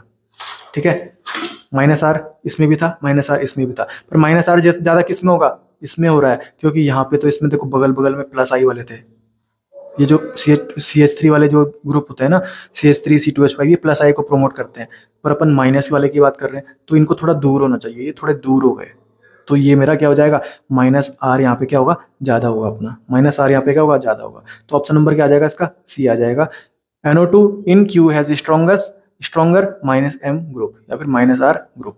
तो 34 का आंसर मेरा क्लियर हो गया। ठीक है, अब अपन बढ़ते हैं आगे। यहाँ पे मैंने कुछ एग्जांपल करा रखे हैं ताकि मैं प्लस R और माइनस R के बारे में बता पाऊँ। अब देखो, जैसे ये अपना बेंजीन के साथ जो डायरेक्टली अटैच है कौन है, ऑक्सीजन है। अब देखो, एक बॉन्ड में 2 इलेक्ट्रॉन, 1 2 3 4 4, तो मतलब बाकी टोटल 8 होने चाहिए ना, ऑक्टेट होना चाहिए। बाकी मतलब 2 क्या रहे होंगे, लोन पेयर रहे होंगे, 1 2, एक लोन पेयर और एक दूसरा लोन पेयर। तो बेंजीन के साथ जो डायरेक्टली अटैच है उसके पास लोन पेयर पाया जाए तो मैं बोल दूंगा सर प्लस R, ये क्या है, प्लस R है। ठीक है, फिर इसकी बात करते हैं, बेंजीन के साथ जो डायरेक्टली अटैच है उसके पास डबल बॉन्ड हो और लोन पेयर ना हो, लोन पेयर है इसके पास नहीं है, देखते हैं 1 2 3 4 5 6 7 8, इसका ऑक्टेट पूरा है, मतलब इसके पास लोन पेयर नहीं है, तो ये दोनों कंडीशन फुलफिल हो गई, मैंने बोल दिया माइनस R। ठीक है, इसकी अपन बात करें, बेंजीन की खोपड़ी में NH2 लगा हुआ है, तो N, ठीक है, तो देखो इसके पास कहीं ना कहीं लोन पेयर है कि नहीं है, देखते हैं 1 2 3 4 5 6, तो मतलब 6 तो इलेक्ट्रॉन हो गए, मतलब एक लोन पेयर रहा होगा ऑक्टेट पूरा करने के लिए, एक लोन पेयर रहा होगा। ठीक है, ये तो बेंजीन के साथ जो डायरेक्टली अटैच था उसके पास लोन पेयर है, मतलब ये किसका एग्जांपल है, प्लस R का है।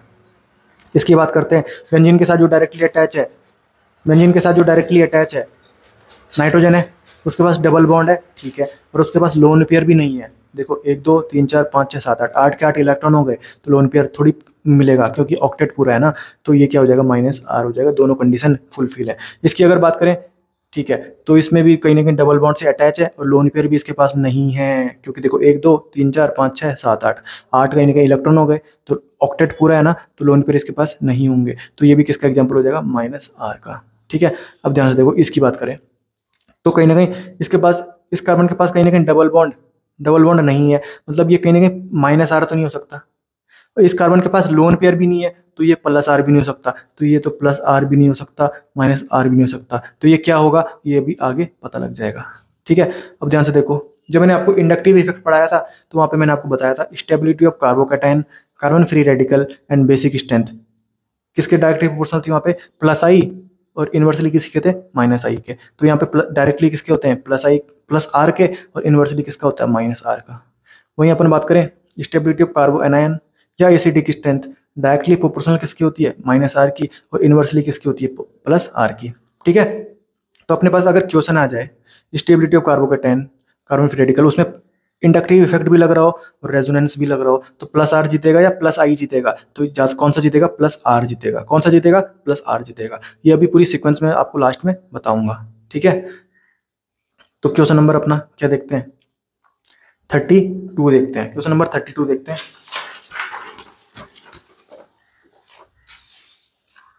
ये नीट 2020 में क्वेश्चन आया कोविड के टाइम पे। विच of the following substituted phenol is strongest acid? क्या ढूंढना है अपने को? स्ट्रॉन्गेस्ट एसिड ढूंढना है। स्ट्रॉन्गेस्ट एसिड मतलब एसिड की स्ट्रेंथ ज़्यादा होनी चाहिए। एसिड की स्ट्रेंथ ज़्यादा होनी चाहिए मतलब माइनस आर वाला ज़्यादा होना चाहिए, माइनस आर वाला ज़्यादा होना चाहिए। तो माइनस आर ढूंढता हूँ। ये C2H5 है, ये CH3 है। CH3 में तो देखो अपने को पता था माइनस आर भी नहीं लगा था और माइनस आर भी नहीं लगा था, प्लस आर भी नहीं लगा था, ठीक है।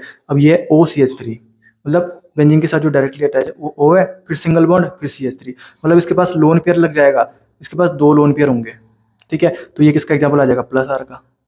इसकी बात करें अपन, ये तो यही वाला एग्जाम्पल हो गया, same to same alkyl group लगाया ना, ये भी एल्काइल ग्रुप होता है, इथाइल ग्रुप, ठीक है। अब NO2 की मैंने एग्जांपल बताया अभी, सर NO2 ग्रुप तो कहीं ना कहीं माइनस आर होता है, तो माइनस आर अभी मैंने बताया था ना, ये तो NO2 माइनस आर मतलब एसिडिक स्ट्रेंथ माइनस आर की ज़्यादा होती है कि नहीं होती? एसिडिक स्ट्रेंथ माइनस आर की ज़्यादा होती है कि नहीं होती? तो आंसर क्या आ जाएगा? Which of the following substitute python is strongest acid मतलब एसिडिक स्ट्रेंथ सबसे ज़्यादा किसकी है? तो 32 का ऑप्शन में 1 मार दूं कि नहीं मारूं? तो 32 मेरा क्वेश्चन क्या हो जाएगा? यहाँ पे कंप्लीट हो जाएगा, ठीक है। तो ये मेरा रेजोनेंस खत्म हुआ। रेजोनेंस भी मेरा क्या हो चुका है? खत्म हो चुका है। अब मैं आपको पढ़ाऊंगा हाइपर कंजुगेशन। क्या पढ़ाऊंगा? Hyper conjugation. तो हाइपर कंजुगेशन में अपने को क्या पता होना चाहिए? Number of hyper conjugates. देखो नंबर ऑफ हाइपर कंजुगेट्स अगर ज्यादा होंगे तो स्टेबिलिटी भी ज्यादा होगी। अब ये हाइपर कंजुगेट्स क्या हुआ भैया? मुझे अल्फा हाइड्रोजन निकालना आता है, जितने अल्फा हाइड्रोजन होते हैं वही क्या होते हैं? हाइपर कंजुगेट्स होते हैं, ठीक है। तो जितना ज्यादा अल्फा हाइड्रोजन उतनी ज्यादा क्या आ जाएगी? स्टेबिलिटी आ जाएगी, ठीक है। अब देखो जो अल्फा हाइड्रोजन है वो हम कब निकालते हैं? मैंने आपको रिएक्शन मैकेनिज्म में पढ़ाया था। अगर आपको कार्बोकैटायन दिख जाए, कार्बन फ्री रेडिकल दिख जाए या कार्बन कार्बन डबल बॉन्ड दिख जाए तो अपन क्या निकालते हैं? अल्फा हाइड्रोजन निकालते हैं, अल्फा हाइड्रोजन निकालते हैं, ठीक है। अब ध्यान से देखो, अब इसमें भी वापस से वही बात आ जाती है, प्लस H या माइनस H, ठीक है। प्लस H कब होगा? देखो ये कार्बोकैटायन है, इसके जो बगल वाला कार्बन है उसके पास उससे कम इलेक्ट्रोनेगेटिव वाला होना चाहिए। तो कार्बन से कम इलेक्ट्रोनेगेटिविटी है ना किसकी? हाइड्रोजन की। तो ये प्लस H है। कार्बन फ्री रेडिकल पकड़ा, उसका बगल वाला कार्बन जो है उससे उसके जो अटैच है उसकी इलेक्ट्रोनेगेटिविटी इस कार्बन से कम होनी चाहिए, तो हाइड्रोजन की कार्बन से कम है तो प्लस H बोल दिया। सेम वैसे ही कार्बन कार्बन डबल बॉन्ड को पकड़ा, उसके बगल वाला जो कार्बन है उससे जो अटैच हाइड लगा हुआ है उसकी इलेक्ट्रोनेगेटिविटी इस कार्बन से कम होनी चाहिए, तो हाइड्रोजन की इलेक्ट्रोनेगेटिविटी कार्बन से कम होती है, यस सर। तो ये कहीं ना कहीं प्लस H हो जाएगा, ठीक है। और अगर यहाँ पे कार्बन से ज्यादा इलेक्ट्रोनेगेटिविटी वाले आ गए जैसे क्लोरीन, तो ये कहीं ना कहीं किसके एग्जाम्पल आ जाएंगे? माइनस H के आ जाएंगे, ठीक है। हाइपर कंजुगेशन में को अपन बोलते हैं no bond resonance. No bond resonance मतलब ये एक रेजोनेंस का ही पार्ट है, पर यहाँ पे डबल बॉन्ड का फॉर्मेशन नहीं होता। यहाँ पे सिर्फ जो सिंगल बॉन्ड होता है, सिग्मा बॉन्ड होता है, वो पार्टिसिपेट करता है रेजोनेंस में, ठीक है। ये थ्योरेटिकल वाली बात हो गई, कंप्लीट हो गई। अब मैं कुछ क्वेश्चन आपको कराता हूँ। 14 नंबर क्वेश्चन में पहले आपको कराता हूँ, 14th नंबर क्वेश्चन नीट का।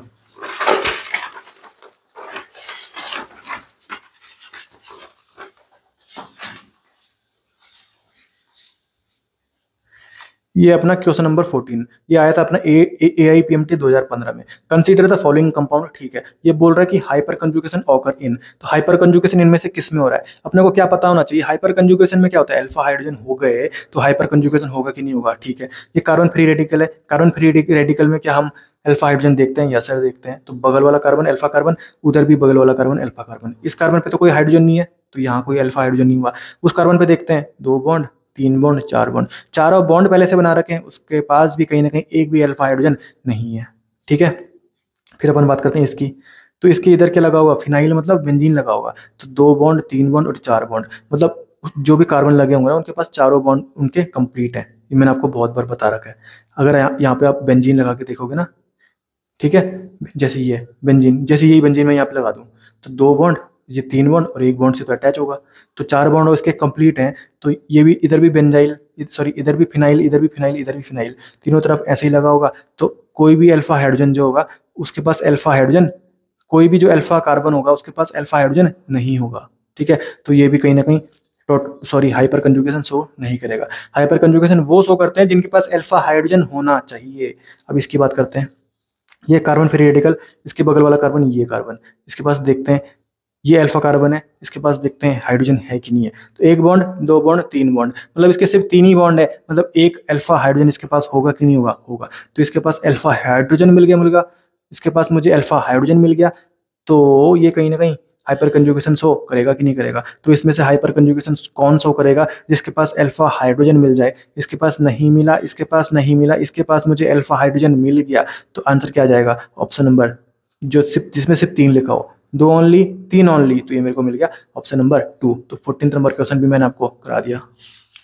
अब क्वेश्चन नंबर क्या करा रहा हूँ मैं आपको? 30 करा रहा हूँ।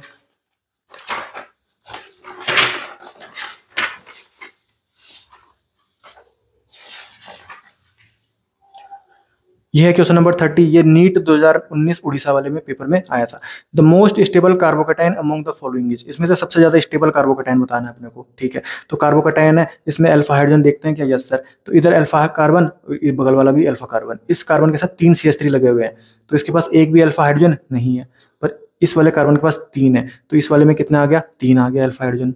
इसमें देखते हैं अल्फा कार्बन इधर भी अल्फा कार्बन, 2 और 2 4, इसमें अल्फा हाइड्रोजन कितना आ गया? 4 आ गए।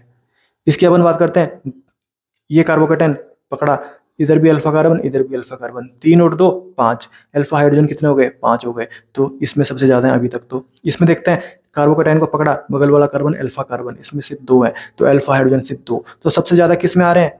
तीसरे नंबर ऑप्शन में आ रहे हैं। कितने आ रहे हैं? 5 आ रहे हैं। तो अपने को बोल रहा है मोस्ट स्टेबल कार्बोकेटाइन, तो अल्फा हाइड्रोजन अगर ज्यादा होंगे तो स्टेबिलिटी कार्बोकेटाइन की भी ज्यादा होगी। तो 30 का आंसर क्या आ जाएगा? Option number 3। ये मेरा 30 भी क्या हो गया? कंप्लीट हो गया। अब क्वेश्चन करते हैं क्वेश्चन नंबर 31, ठीक है। अब देखो, tertiary butyl carbocation is more stable then secondary butyl carbocation because of which of the following, ठीक है। तो ये बोल रहा है tertiary butyl carbocation is more stable then secondary butyl carbocation, ठीक है। टर्चरी बुटाइल मतलब तीनों तरफ से जो कार्बोकेटाइन है उसके तीनों तरफ से क्या लगाना है? मुझे CH3 लगाना है, ठीक है। तो ये लगा दिया मैंने, और सेकेंडरी वाले में मेरे को 2 तरफ से लगाना है, तो ये मैंने लगा दिया, ठीक है। तो इसमें देखते हैं अल्फा हाइड्रोजन ज्यादा किस मारे? 3 और 3 6, तीनों अल्फा कार्बन है, बगल वाले कार्बन अल्फा कार्बन होते हैं। कार्बोकेटाइन को पकड़ा, alpha carbon alpha carbon alpha carbon, इनमें जो हाइड्रोजन लगे हुए हैं क्या वो अल्फा हाइड्रोजन हैं क्या? Yes sir. तो 3 और 3 6 और 3 9, इस वाले में अल्फा हाइड्रोजन कितने? 9 है, और इसमें अल्फा हाइड्रोजन कितने? सर 6 हैं। तो ज्यादा स्टेबल कौन सा? टर्चरी वाला है। तो ये जो मैंने आंसर निकाला ये किसके बेसिस पे निकाला? सर हाइपर कंजुगेशन के बेसिस पे। हाइपर कंजुगेशन में ही तो अल्फा हाइड्रोजन निकालते हैं, तो आंसर क्या आ जाएगा मेरा? Hyper conjugation. क्या मैंने इसमें इंडक्टिव इफेक्ट लगाया क्या मैंने इसमें रेजोनेंस इफेक्ट लगाया क्या? कुछ नहीं लगाया मैंने। क्या लगाया? हाइपर कंजुगेशन लगाया। तो 31 का आंसर क्या आ जाएगा? 1 आ जाएगा। ये मैंने टिक मार दिया, ठीक है। अब देखो, stability of carbocation, carbon free radical या बेसिक स्ट्रेंथ, तो प्लस H का ज्यादा होगा, माइनस H का ज्यादा कम होगा। ये मैं इंडक्टिव इफेक्ट में भी आपको पढ़ाया था, रेजोनेंस में भी आपको मैंने पढ़ाया था। स्टेबिलिटी ऑफ कार्बोआयन किसके जैसी होती है? एसिडिक स्ट्रेंथ की। तो यहाँ पे माइनस H में ज्यादा होगा और प्लस H में कम होगा, ठीक है। तो ये अपने को पता होना चाहिए, ठीक है। ऊपर प्लस वाला आता है। जब मैं stability of carbocation, carbon free radical, basic strength की बात करूं तो ऊपर वाला प्लस आता है, ठीक है। इंडक्टिव इफेक्ट की बात चल रही हो तो प्लस आई नीचे माइनस आई, रेजोनेंस की बात चल रही हो तो ऊपर प्लस आर नीचे माइनस आर, और कहीं ना कहीं हाइपर कंजुगेशन की बात चल रही हो तो ऊपर प्लस H और नीचे माइनस H, ठीक है। अब अपना क्वेश्चन अगर कंबाइंड आ जाए जिसमें सारे इफेक्ट लग रहे हो तो अपने को क्या करना है वो हम आगे देखेंगे। तो मैं उम्मीद करता हूँ हाइपर कंजुगेशन मुझे समझ में आ गया होगा, और नीट से रिलेटेड 3 क्वेश्चन इसमें आ रखे हैं अभी तक 2006 से अगर देखें तो वो तीनों क्वेश्चन मैंने आपको समझा दिए हैं, बिल्कुल पेन भी लगाने की जरूरत नहीं थी, ठीक है। सिंपल सिंपल क्वेश्चन आए हुए थे। अब मैं बात करता हूँ stability of carbocation, carbon free radical और बेसिक स्ट्रेंथ। अब ऐसा क्वेश्चन आ जाए जिसमें सारे इफेक्ट लग रहे हो, इंडक्टिव इफेक्ट भी लग रहा हो, रेजोनेंस भी लग रहा हो, हाइपर कंजुगेशन भी लग रहा हो, तो अपने को देखना है सबसे ज्यादा प्रायोरिटी हम देते हैं रेजोनेंस को, फिर देते हैं हाइपर कंजुगेशन को, और लास्ट में देते हैं इंडक्टिव इफेक्ट को। तो इसमें प्लस वाले जीतते हैं ना, तो प्लस आर सबसे ज्यादा, प्लस H, फिर प्लस आई, फिर I = 0, फिर माइनस वाले, प्लस आई था तो इधर माइनस आई, प्लस H था तो माइनस H, प्लस R था तो माइनस R, ठीक है। मतलब सबसे ज्यादा stability of carbocation, carbon free radical या बेसिक स्ट्रेंथ सबसे ज्यादा किसकी होगी? जो प्लस आर वाला होगा। सबसे कम किसकी होगी? Minus R. तो ये अपने को सीक्वेंस पता होना चाहिए।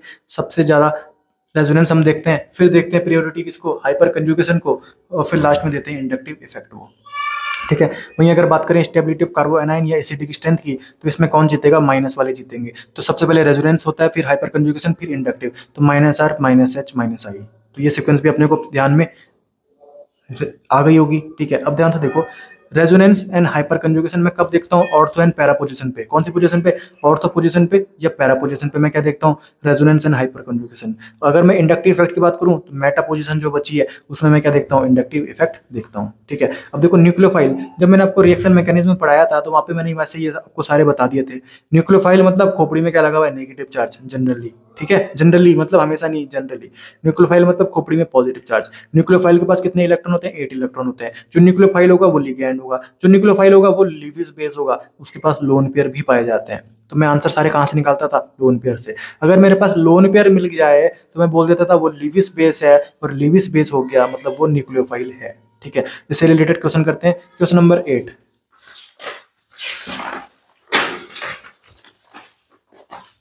क्वेश्चन नंबर 8 मुझे बोल रहा है एम्स AIPMT 2010 का क्वेश्चन है। Which of the following species is not electrophile in nature? Electrophile नहीं होनी चाहिए मतलब क्या होनी चाहिए? न्यूक्लियोफाइल होनी चाहिए। तो न्यूक्लियोफाइल होने के लिए अपने को क्या देखना होता है सर? लोन पेयर देखना होता है। तो H3O जो पॉजिटिव है उसको मैं चेक करता हूँ। H3O पॉजिटिव, ये लिखा मैंने H3O पॉजिटिव, H3O पॉजिटिव। ठीक है, तो रिएक्शन मैकेनिज्म में मैंने आपको लोन पेयर निकालना सिखाया था। तो इसमें सेंट्रल एटम कौन है सर? ऑक्सीजन है। और साइड एटम कौन है? हाइड्रोजन है। तो देखो 6, ऑक्सीजन के लिए 6, प्लस साइड एटम का नंबर कितना? 3, +1 लिखा हुआ है तो -1 करना पड़ेगा। 2 से हम इसे डिवाइड करते हैं, 6 और 3 7, 8 9, 9 में से 1 हटाया तो 8, 8 को 2 से डिवाइड किया तो 4, 4 मेरा क्या आ गया? गोलू नंबर। तो लोन पेयर कैसे निकालते हैं? Golu number 4 minus side atom कितने हैं? 3, तो एक लोन पेयर आ गया। मतलब H3O पॉजिटिव के पास एक लोन पेयर आ गया, मतलब कहीं ना कहीं ये न्यूक्लियोफाइल होगा कि नहीं होगा? ये लीविस बेस होगा कि नहीं होगा? ये लिगैंड होगा कि नहीं होगा? होगा सर। तो आंसर क्या आ जाएगा इसका? अब 8 का आंसर क्या आ जाएगा? बी आ जाएगा। ठीक है, ठीक है, फिर अपने को क्वेश्चन नंबर 17 में आपको कराता हूँ।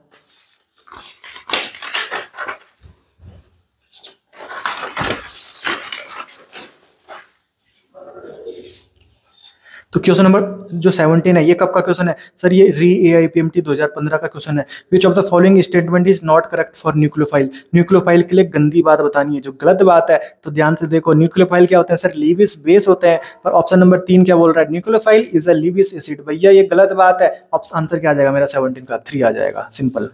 ठीक है, तो ये भी मैं इसमें टिक मार देता हूँ कि मैंने आपको करा दिया। अब 17 के बाद कौन सा क्वेश्चन करना है? 26 करना है, जो न्यूक्लियोफाइल के बेसिस पे आ रखा है।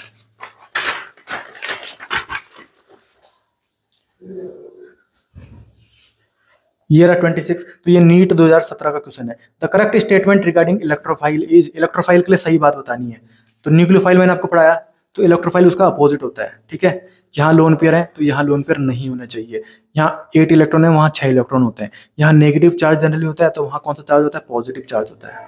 ठीक है, जो इलेक्ट्रोफाइल होता है उसमें पॉजिटिव चार्ज होता है या फिर न्यूट्रल भी हो सकता है। ठीक है, पर नेगेटिव तो कभी नहीं होगा। नेगेटिव कौन होता है? न्यूक्लियोफाइल होता है। तो यहाँ पे इलेक्ट्रोफाइल का क्वेश्चन आ रखा था। ऑप्शन नंबर ए बोल रहा है इलेक्ट्रोफाइल इज नेगेटिवली चार्ज। नहीं भैया, नेगेटिवली तो न्यूक्लियोफाइल होते हैं। ऑप्शन मैंने हटाई दिया पहला वाला। दूसरा बोल रहा है electrophiles are generally neutral species. ये तो न्यूट्रल होते हैं, इनमें कोई चार्ज ही नहीं होता। ये भी क्या मेरा गलत है।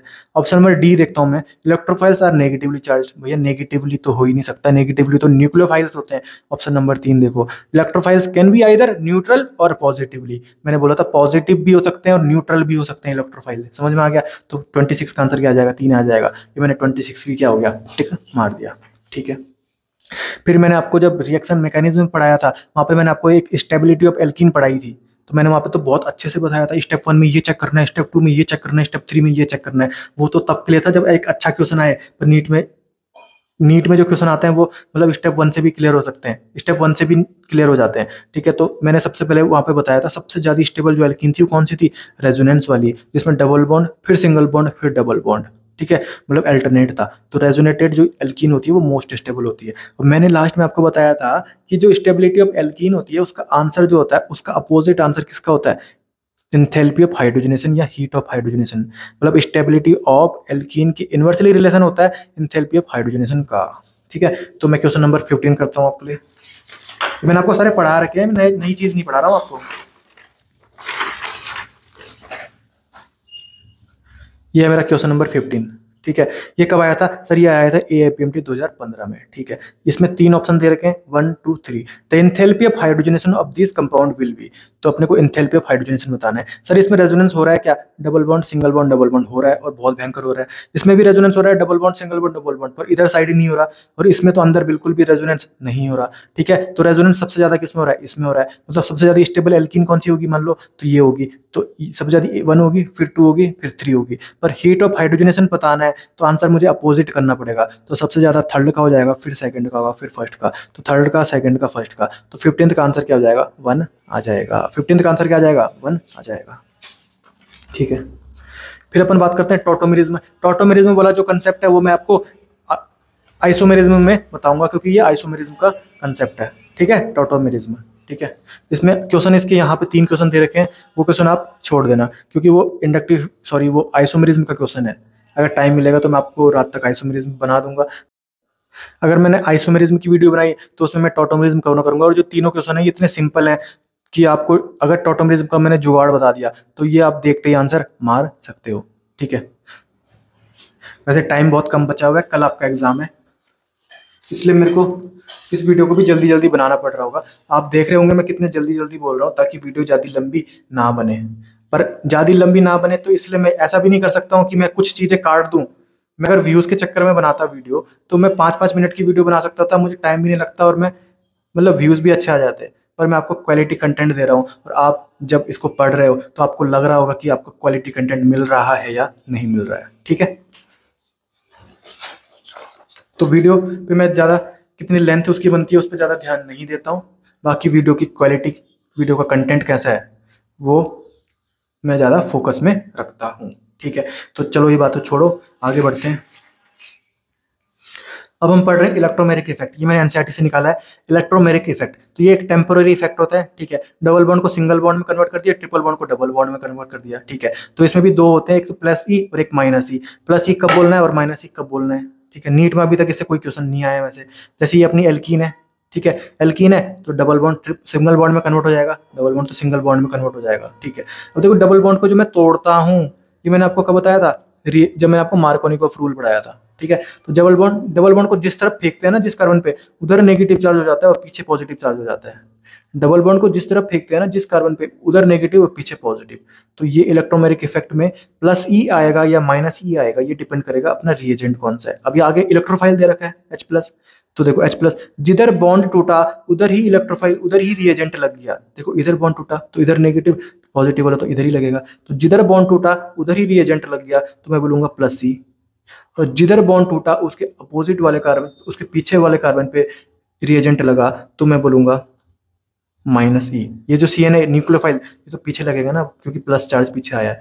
ठीक है। तो जिधर टूटा उधर तो नहीं लगा, उसके पीछे वाले में लगा है तो मैं बोलूंगा माइनस ई। तो मैं डिपेंड किस में करूंगा कि आगे इलेक्ट्रोफाइल है या न्यूक्लियोफाइल है। ये मेरा क्या कंप्लीट हो गया? इलेक्ट्रोमेरिक इफेक्ट कंप्लीट हो गया। नीट में से रिलेटेड अभी तक तो कोई क्वेश्चन नहीं आ रखे हैं तो मैं क्वेश्चन इसके साथ नहीं करा रहा हूँ, क्योंकि मैं सिर्फ नीट के क्वेश्चन आपको कवर करा रहा हूँ इस वीडियो में। ठीक है। तो अब हम देख रहे हैं एसिडिक स्ट्रेंथ। तो इसमें कुछ सीक्वेंस अपने को ध्यान में रखनी है, ताकि क्योंकि नीट में अगर कोई क्वेश्चन एसिडिक स्ट्रेंथ से आएगा तो 95% चांसेस है कि वो यहीं से उठाएंगे, क्योंकि ये इतना रैंडमली, मतलब सभी क्वेश्चंस में अगर देखूं तो ये सारे यहीं से उठाते हैं एसिडिक स्ट्रेंथ का कोई क्वेश्चन आएगा तो। ठीक है। बाकी सॉल्व कैसे करते हैं वो तो अपने को आता ही है। -R निकालना, +R निकालना, +H निकालना, -H निकालना, +I निकालना, -I निकालना, मैंने सबको बता दिया आपको। तो एसिडिक स्ट्रेंथ में सबसे ज्यादा किसका होता है? -R का, फिर -H का, फिर -I का, फिर I = 0 का, फिर +I का, फिर +H का, फिर +R का। सीक्वेंस तो मैंने आपको बता ही रखी है। जो एसिडिक स्ट्रेंथ की सीक्वेंस होगी वो किसकी सीक्वेंस होगी? स्टेबिलिटी ऑफ कार्बो एनायन की। ठीक है। अब देखो सबसे ज्यादा एसिडिक स्ट्रेंथ किसकी होती है? Benzene sulphonic acid. बेंजीन की खोपड़ी में क्या लगा दो? SO3H। फिर किसकी होती है? Picric acid. किसकी होती है? Picric acid. देखो बेंजीन बनाया, ये फिनॉल बना दिया, मतलब बेंजीन की खोपड़ी में OH। और दोनों ऑर्थो में क्या लगा दिया मैंने? NO2। और पैरा में भी क्या लगा दिया? NO2। अब NO2 कहीं ना कहीं इतना ज्यादा एसिडिक स्ट्रेंथ क्यों रखता है? देखो NO2 को अगर मैं खोलूं तो N डबल बॉन्ड O और एक N सिंगल बॉन्ड O। ठीक है। तो जो बेंजीन के साथ डायरेक्टली अटैच है नाइट्रोजन, उसके पास डबल बॉन्ड भी है और उसके पास लोन पेयर नहीं भी है, तो ये -R होगा कि नहीं होगा? तो ये भी -R, ये भी -R। तो एसिडिक स्ट्रेंथ में सबसे ज्यादा -R ही तो देखते हैं। तो इसके पास तो इतना ज्यादा -R हो गया, इसको बोलते हैं पिक्रिक एसिड। तो इसकी एसिडिक स्ट्रेंथ ज्यादा होगी कि नहीं होगी? होगी सर। 3-3 -R ग्रुप लगे हुए हैं। ठीक है। इससे थोड़ी कम होती है फॉर्मिक एसिड। फॉर्मिक एसिड मतलब एक कार्बन वाला एसिड, ठीक है। फिर होती है बेंजोइक एसिड, फिर होती है एसिटिक एसिड, फिर होता है कार्बोनिक एसिड मतलब H2CO3, और सबसे कम किसका होता है, फिनॉल का। तो ये सीक्वेंस आपको एक ध्यान में रखनी है। क्या बोला मैंने, बेंजीन सल्फोनिक एसिड, फिर पिक्रिक एसिड, फिर फॉर्मिक एसिड, फिर बेंजोइक एसिड, फिर एसिटिक एसिड, फिर H2CO3 कार्बोनिक एसिड, फिर फिनॉल, ठीक है। दूसरी अपने को ये ध्यान रखनी है, देखो इसमें तो तीन तरफ से क्या लग रहे हैं, -R लग रहे हैं, तो इसका तो सबसे ज्यादा होगा, यही वाला है ये पिक्रिक एसिड, ठीक है। फिर अगर एक NO2 में हटा दूं तो फिर दो ही बचे हुए हैं, तो इसका भी थोड़ा कम हो जाएगा। अब ये तीन कौन से हैं, जिनमें सिर्फ एक लगाओ, तो एक बार मैं ऑर्थो में लगा दूं NO2, एक बार मैं पैरा में लगा दूं NO2, और एक बार मैं मेटा में लगा दूं, तो सबसे ज्यादा एसिडिक स्ट्रेंथ होती है पॉम की, पॉम मतलब पैरा वाले की, उससे थोड़ा कम ऑर्थो वाले की, और सबसे कम मेटा वाले की, और इनसे भी कम किसकी होती है, फिनॉल की होती है, फिनॉल की होती है। अगर मैं NO2 ही हटा दूं, हल्के हल्के में NO2 हटाते जा रहा हूँ ना, पहले 3 NO2 था, फिर 2 हो गए, अब इसमें एक है इन तीनों में, फिर अब मैं NO2 ही हटा दिया तो सिर्फ फिनॉल बचा, तो वो उसकी और कम होगी कि नहीं होगी, होगी सर, और कम होगी कि नहीं होगी, होगी सर, ठीक है। अब इनसे रिलेटेड कुछ क्वेश्चंस करते हैं। क्वेश्चन नंबर 6 में दिखाता हूँ आपको।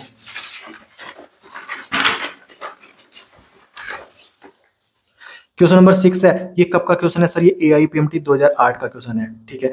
गिवन आर साइक्लोहेक्सेनॉल, साइक्लोहेक्सेनॉल, दूसरा क्या है एसिटिक एसिड, तीसरा क्या है 2,4,6 ट्राई नाइट्रोफिनॉल, जो पिक्रिक एसिड है ना, पिक्रिक एसिड, इसको ये भी तो बोल सकता हूँ अगर गिनती में यहाँ से करूंगा ना, फिनॉल ये है मेन फंक्शनल ग्रुप, तो 1 2 3 4 5 6, तो 2,4,6 ट्राई नाइट्रो फिनॉल। तो जो पिक्रिक एसिड है इसका दूसरा नाम क्या है, 2,4,6 ट्राई नाइट्रोफिनॉल, ठीक है। गिवन आर द साइक्लोहेक्सेनॉल, एक तो क्या है साइक्लोहेक्सेनॉल है, एक एसिटिक एसिड है, एक 2,4,6 ट्राई नाइट्रोफिनॉल है, और चौथा फिनॉल है। इसमें से मैंने आपको यहाँ पे क्या पढ़ा रखा है, एसिटिक एसिड पढ़ा रखा है, ये है अपना एसिटिक एसिड, ये लिखा, ठीक है। दूसरा क्या है अपना 2,4,6 ट्राई नाइट्रोफिनॉल भी है, ये मतलब ये पिक्रिक एसिड भी है, और तीसरा क्या है फिनॉल है, फिनॉल ये है। तो इन तीनों में से सबसे ज्यादा किसका, पिक्रिक एसिड का, फिर एसिटिक एसिड का, फिर फिनॉल का। तो यहाँ से देखते हैं, ठीक है। तो सबसे ज्यादा किसका है, पिक्रिक एसिड का। तो पिक्रिक एसिड के लिए कौन सा नंबर दे रखा है इन्होंने, 2,4,6 ट्राई नाइट्रोफिनॉल के लिए 3 नंबर दे रखा है, तो सबसे ज्यादा 3 का होना चाहिए। तो 3 तो ऑप्शन नंबर 1 में भी आ रहा है और ऑप्शन नंबर 2 में भी आ रहा है। 3 के बाद क्या आएगा, एसिटिक एसिड, एसिटिक एसिड के लिए कौन सा नंबर है, 2 नंबर, तो फिर दूसरा दूसरा 2 नंबर आना चाहिए। तो 6 का आंसर मेरे को मिल गया ऑप्शन नंबर 2, ये भी मैंने यहाँ पे क्या मार दिया, टिक मार दिया। दूसरा क्वेश्चन मैं कराता हूँ आपका, क्वेश्चन नंबर 10। क्वेश्चन नंबर 10, अब देखो, the correct order of decreasing acidic strength of trichloroacetic acid, trifluoroacetic acid, acetic acid and formic acid. अब ध्यान से देखो, अपने को काई की स्ट्रेंथ निकालनी है, एसिडिक स्ट्रेंथ निकालनी है, मतलब ठीक है। अब देखो चार ऑप्शन, जो ऑप्शन सी और ऑप्शन डी है ना, ये जो ऑप्शन जो सी और डी में दे रखा है, सी में दे रखा है एसिटिक एसिड और डी में दे रखा है फॉर्मिक एसिड, तो ये तो अपने को पता है एसिटिक एसिड ज़्यादा एसिडिक स्ट्रेंथ है या फॉर्मिक एसिड की, तो फॉर्मिक एसिड की ज़्यादा होती है, फॉर्मिक एसिड की ज़्यादा होती है। तो फॉर्मिक एसिड तो डी में दे रखा है, तो डी की ज़्यादा होनी चाहिए सी से, तो ये बोल रहा है सी की ज़्यादा होनी चाहिए डी से, नहीं। ये बोल रहा है सी की ज़्यादा होनी चाहिए डी से, नहीं। ये बोल रहा है डी की ज़्यादा होनी चाहिए सी से, यस सर। ये बोल रहा है डी की ज़्यादा होनी चाहिए सी से, यस सर। तो ऑप्शन नंबर या फिर सी आएगा, या फिर ऑप्शन नंबर क्या आएगा, फोर्थ आएगा ऑप्शन, या फिर थर्ड ऑप्शन आएगा, या फिर फोर्थ आएगा। तो अब ऑप्शन, अब ए और बी देखते हैं क्या क्या है। एक तो क्या ट्राइक्लोरो एसिटिक एसिड, और एक है ट्राइफ्लोरो एसिटिक एसिड। देखो एसिटिक एसिड ये है ना अपना, ये तो इसमें CH3 है, तो इन तीनों को H को हटा के इन्होंने एक बार तीनों में क्लोरीन लगा दिया और एक बार तीनों में फ्लोरीन लगा दिया, ठीक है। तो याद रखना एसिडिक स्ट्रेंथ किसके डायरेक्ट प्रोपोर्शनल होता है, प्लस आई के माइनस आई, प्लस आई के कि माइनस आई के, सर ये तो माइनस आई के डायरेक्ट प्रोपोर्शनल होता है। तो माइनस आई ज्यादा फ्लोरीन का होता है कि क्लोरीन का होता है सर, सर माइनस आई तो फ्लोरीन का ज्यादा होता है, मैंने बताया था ना। फ्लोरीन फिर कल बाहर आई, तो फ्लोरीन वाला आंसर ज्यादा आएगा। फ्लोरो वाला कौन सा है, पहला ए वाला तो क्या है ट्राई क्लोरो, और बी वाला क्या है ट्राई फ्लोरो, तो बी आएगा, फिर ए आएगा, फिर डी आएगा, फिर सी आएगा। तो बी आएगा, ए आएगा, डी आएगा, सी आएगा, तो 10 का आंसर क्या आ जाएगा, 3 आ जाएगा। तो ये मेरा 10वां क्वेश्चन भी क्या हो गया, कंप्लीट हो गया, ठीक है। अब मैं आपको क्वेश्चन कराता हूँ, क्वेश्चन नंबर 24। ये अपना क्वेश्चन नंबर 24, इसमें से बोल रहा है सबसे ज्यादा एसिडिक स्ट्रेंथ किसकी होगी। ये तो क्या हो गया फिनॉल, अबे ये तो मेरे को दिख गया, हाथों आती है पिक्रिक एसिड। पिक्रिक एसिड से ज्यादा तो किसकी हो सकती है? सिर्फ बेंजोइक एसिड की हो सकती है, सॉरी बेंजोइक की नहीं, बेंजीन सल्फोनिक एसिड की। तो यहाँ पे तो बेंजीन सल्फोनिक एसिड दिख नहीं रहा, तो सबसे ज्यादा किसकी होगी? पिक्रिक एसिड की होगी, क्योंकि यहाँ से भी माइनस आर, यहाँ से भी माइनस आर, यहाँ से भी माइनस आर। तो 24 का आंसर क्या आ जाएगा? 3 आ जाएगा। ये तो मैंने देखते ही मार दिया, ये मैंने टिक मार दिया। ठीक है, फिर मैं क्वेश्चन आपको कराता हूँ, question number 7 and question number 37। तो क्वेश्चन नंबर 7 आपको कराता हूँ पहले। ये अपना question number 7। Among the following 4 compound, ये दे रखे हैं 4 compound, phenol, methyl phenol, methyl nitrophenol और para nitrophenol, sorry meta nitrophenol है तीसरा ऑप्शन। ठीक है, तो एक तो फिनॉल है, अकेला फिनॉल, एक है मिथाइल फिनॉल। मिथाइल मतलब CH3, तो ये तो प्लस आई को प्रमोट करेगा। और अपने को ढूंढना क्या है? Acidic strength. तो एसिडिक स्ट्रेंथ तो और प्लस आई का तो अपोजिट का नाता है ना, एसिडिक स्ट्रेंथ तो माइनस आई के डायरेक्ट प्रोपोर्शन होती है। ठीक है, तीसरे में क्या? मेटा नाइट्रोफिनॉल, और चौथे में क्या? Para nitrophenol. तो अपने को पता है पॉम तो पैरा की ज्यादा होती है कि मेटा की ज्यादा होती है? पैरा की ज्यादा होती है कि मेटा की? तो पैरा की ज्यादा होती है, मेटा की बाद में होती है। तो सबसे ज्यादा किसका आ जाएगा? पैरा का, फिर मेटा का आएगा, फिर आएगा फिनॉल, फिर लास्ट में आएगा मिथाइल फिनॉल, क्योंकि मिथाइल फिनॉल तो सबसे कम होगी ना, ये तो प्लस आई वाला प्रमोट कर रहा है। अपने को तो एसिडिक स्ट्रेंथ ढूंढनी है, एसिडिक स्ट्रेंथ किसकी ज्यादा होती है? माइनस वालों की ज्यादा होती है। तो सबसे ज्यादा आएगा डी, फिर सी, फिर ए, फिर B, D C A B. तो 7 का आंसर क्या आ जाएगा? 4 आ जाएगा। ठीक है, ये हो गया। अब मैं आपको करा रहा हूँ question number 37।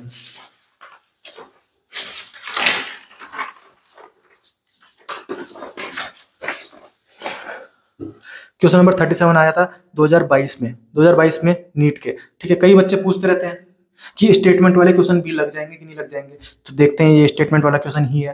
Question number statement 1 क्या बोल रहा है? The acidic strength of mono substituted nitrophenol is higher than phenol. मतलब मोनो सब्सटीट्यूटेड मतलब कि फिनॉल में कहीं पे भी नाइट NO2 लगा दिया। मोनो मतलब कहीं पे भी लग सकता है, वो चाहे पैरा में लगे, मेटा में लगे, ऑर्थो में लगे। ठीक है, तो वो जो नाइट्रोफिनॉल है उसकी एसिडिक स्ट्रेंथ ज़्यादा है फिनॉल से। ठीक है, तो चाहे देखो पैरा में लगे, नाइट्रो में लगे, सॉरी ऑर्थो में लगे, मेटा में लगे, इनकी तो फिनॉल से तो ज़्यादा ही है, चाहे कहीं पे भी लग जाए। तो ये क्या है? Mono substituted nitrophenol. ठीक है, तो ये स्टेटमेंट 1 तो क्या है? करेक्ट है। अब स्टेटमेंट 2 देखते हैं। Ortho nitrophenol, Meta nitrophenol and para nitrophenol have the same acidic strength. ये बोल रहा है कि तीनों की एसिडिक स्ट्रेंथ सेम है। अरे मेरे भाई, सबसे ज्यादा पी की है, फिर ओ की है, फिर एम की है, सबसे ज्यादा पैरा नाइट्रोफिनॉल की है, फिर और ऑर्थो नाइट्रोफिनॉल की है, सबसे कम किसकी है? Meta nitrophenol. तो तीनों की भैया अलग अलग है, मतलब स्टेटमेंट 2 तो क्या है? फॉल्स है। तो अपने को ढूंढना है स्टेटमेंट 1 इज इनकरेक्ट, गलत। Statement 1 is correct but statement 2 is incorrect. तो आंसर क्या आ जाएगा? 37 का क्या आ जाएगा? 2 आ जाएगा। तो ये मैंने 37 भी क्या कर दिया? टिक मार दिया।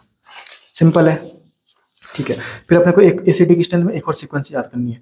ठीक है, अब देखो, ये सबसे पहले मैंने एसिड रखा, फिर मैंने रखा फिनॉल, ये जो फिनॉल में अभी तक बात कर रहा था, फिर मैंने रखा वाटर, फिर मैंने रखा अल्कोहल, फिर triple bond carbon, triple bond carbon, फिर बेंजीन, फिर कार्बन डबल बॉन्ड कार्बन, और फिर कार्बन सिंगल बॉन्ड कार्बन। ये सीक्वेंस आपको ध्यान रखनी होगी। मैं आपको कहीं पे भी कुछ याद करने के लिए नहीं बोल रहा हूँ, बस ये एसिडिक स्ट्रेंथ में 3 अपने को अगर याद कर लिया तो मैं आपको ये इसलिए बता रहा हूँ क्योंकि क्वेश्चन यहाँ से डायरेक्टली उठ के आते हैं, डायरेक्टली क्वेश्चन यहाँ से उठ के आते हैं।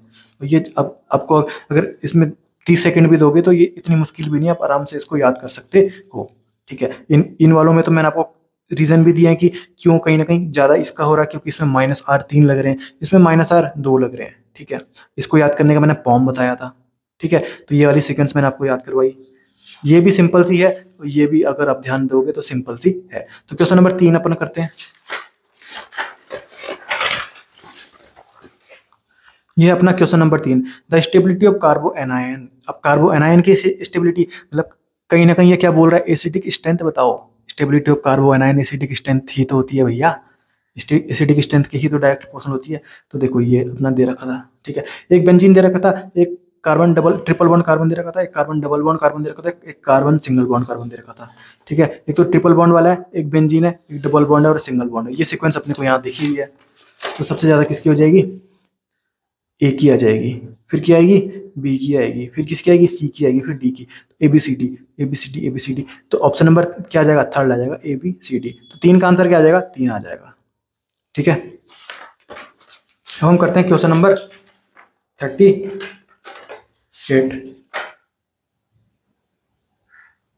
क्वेश्चन नंबर 38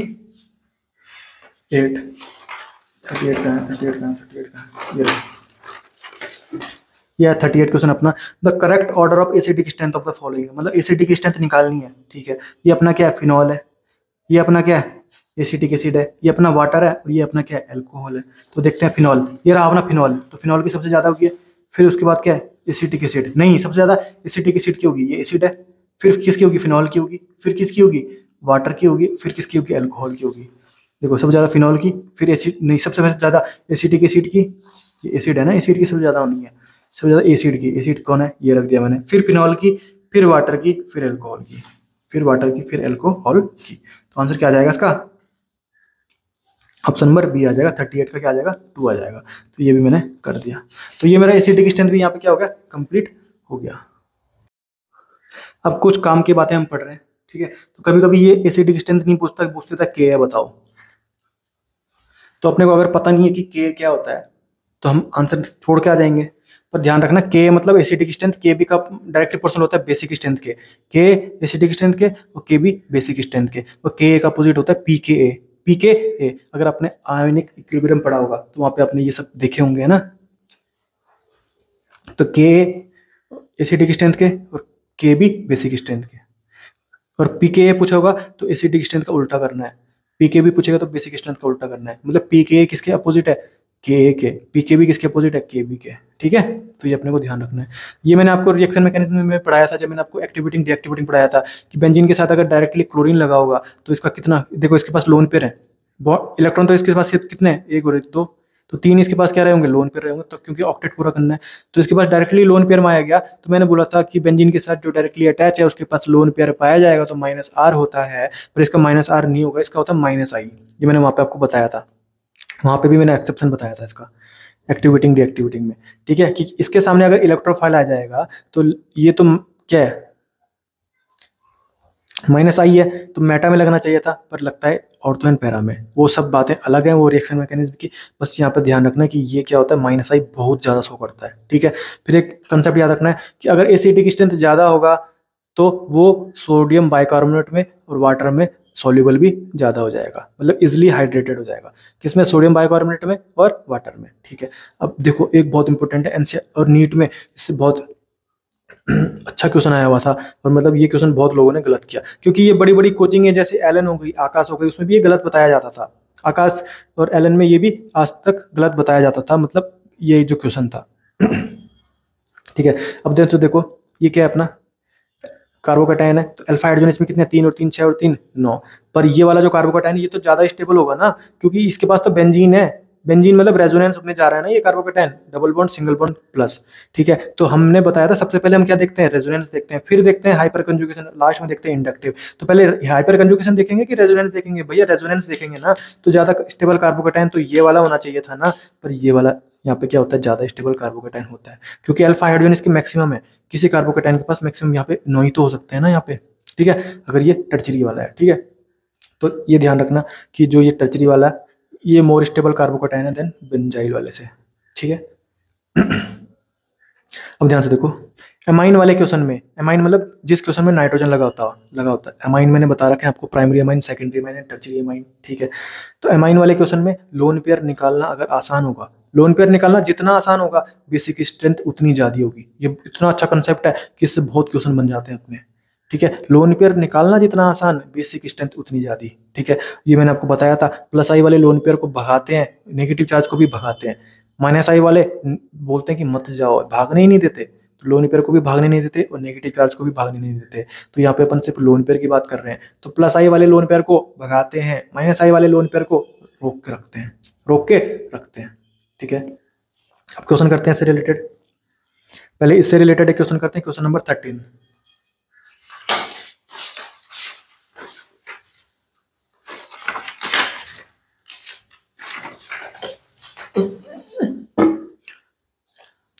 ये आया अपना question number 13। In which of the following compound CCl bond ionisation solve give more stable carbonium ion. देखो क्लोरीन वाला तो भाग गया, क्लोरीन की लिविंग टेंडेंसी बहुत भयंकर होती है, नेगेटिव चार्ज लेके भाग गया, पीछे पॉजिटिव चार्ज छोड़ देगा। ठीक है, तो वो क्लोरीन मत देखो, सिर्फ यहाँ देखो कि यहाँ पे पॉजिटिव लगा हुआ है, यहाँ पे पॉजिटिव लगा हुआ है, यहाँ पे पॉजिटिव लगा हुआ है। तो ज्यादा होना किसका चाहिए था, इस बेंजाइल कार्बोनियम का आयन का, ठीक है, स्टेबिलिटी, पर सबसे ज़्यादा हो किसकी जाती है, टर्चरी वाले की, तो मैंने आपको जो बताया था अभी, ठीक है। तो 13 का आंसर कितना आएगा, 1 आ जाएगा। और नीट जब पेपर हुआ था AFMT 2015 का, तो जो NT है उसने भी आंसर इसका 1 दिया था, आंसर इसका 1 दिया था। और आज भी एलन इसका आंसर क्या दे रखा है, इन्होंने 13 का क्या दे रखा है, इन्होंने आज भी इसका आंसर कितना दे रखा है, 13 का 2 दे रखा है। पर इसका आंसर अपने को ध्यान रखना है, इसका आंसर क्या आएगा, 1 आएगा, ठीक है। क्योंकि जो ये टर्चरी वाला होता है इसका स्लाइटली ज्यादा हो जाता है, किससे, इससे बेंजाइल कार्बोनियम आयन से। अब ये वाले क्वेश्चन करते हैं, क्वेश्चन नंबर 1।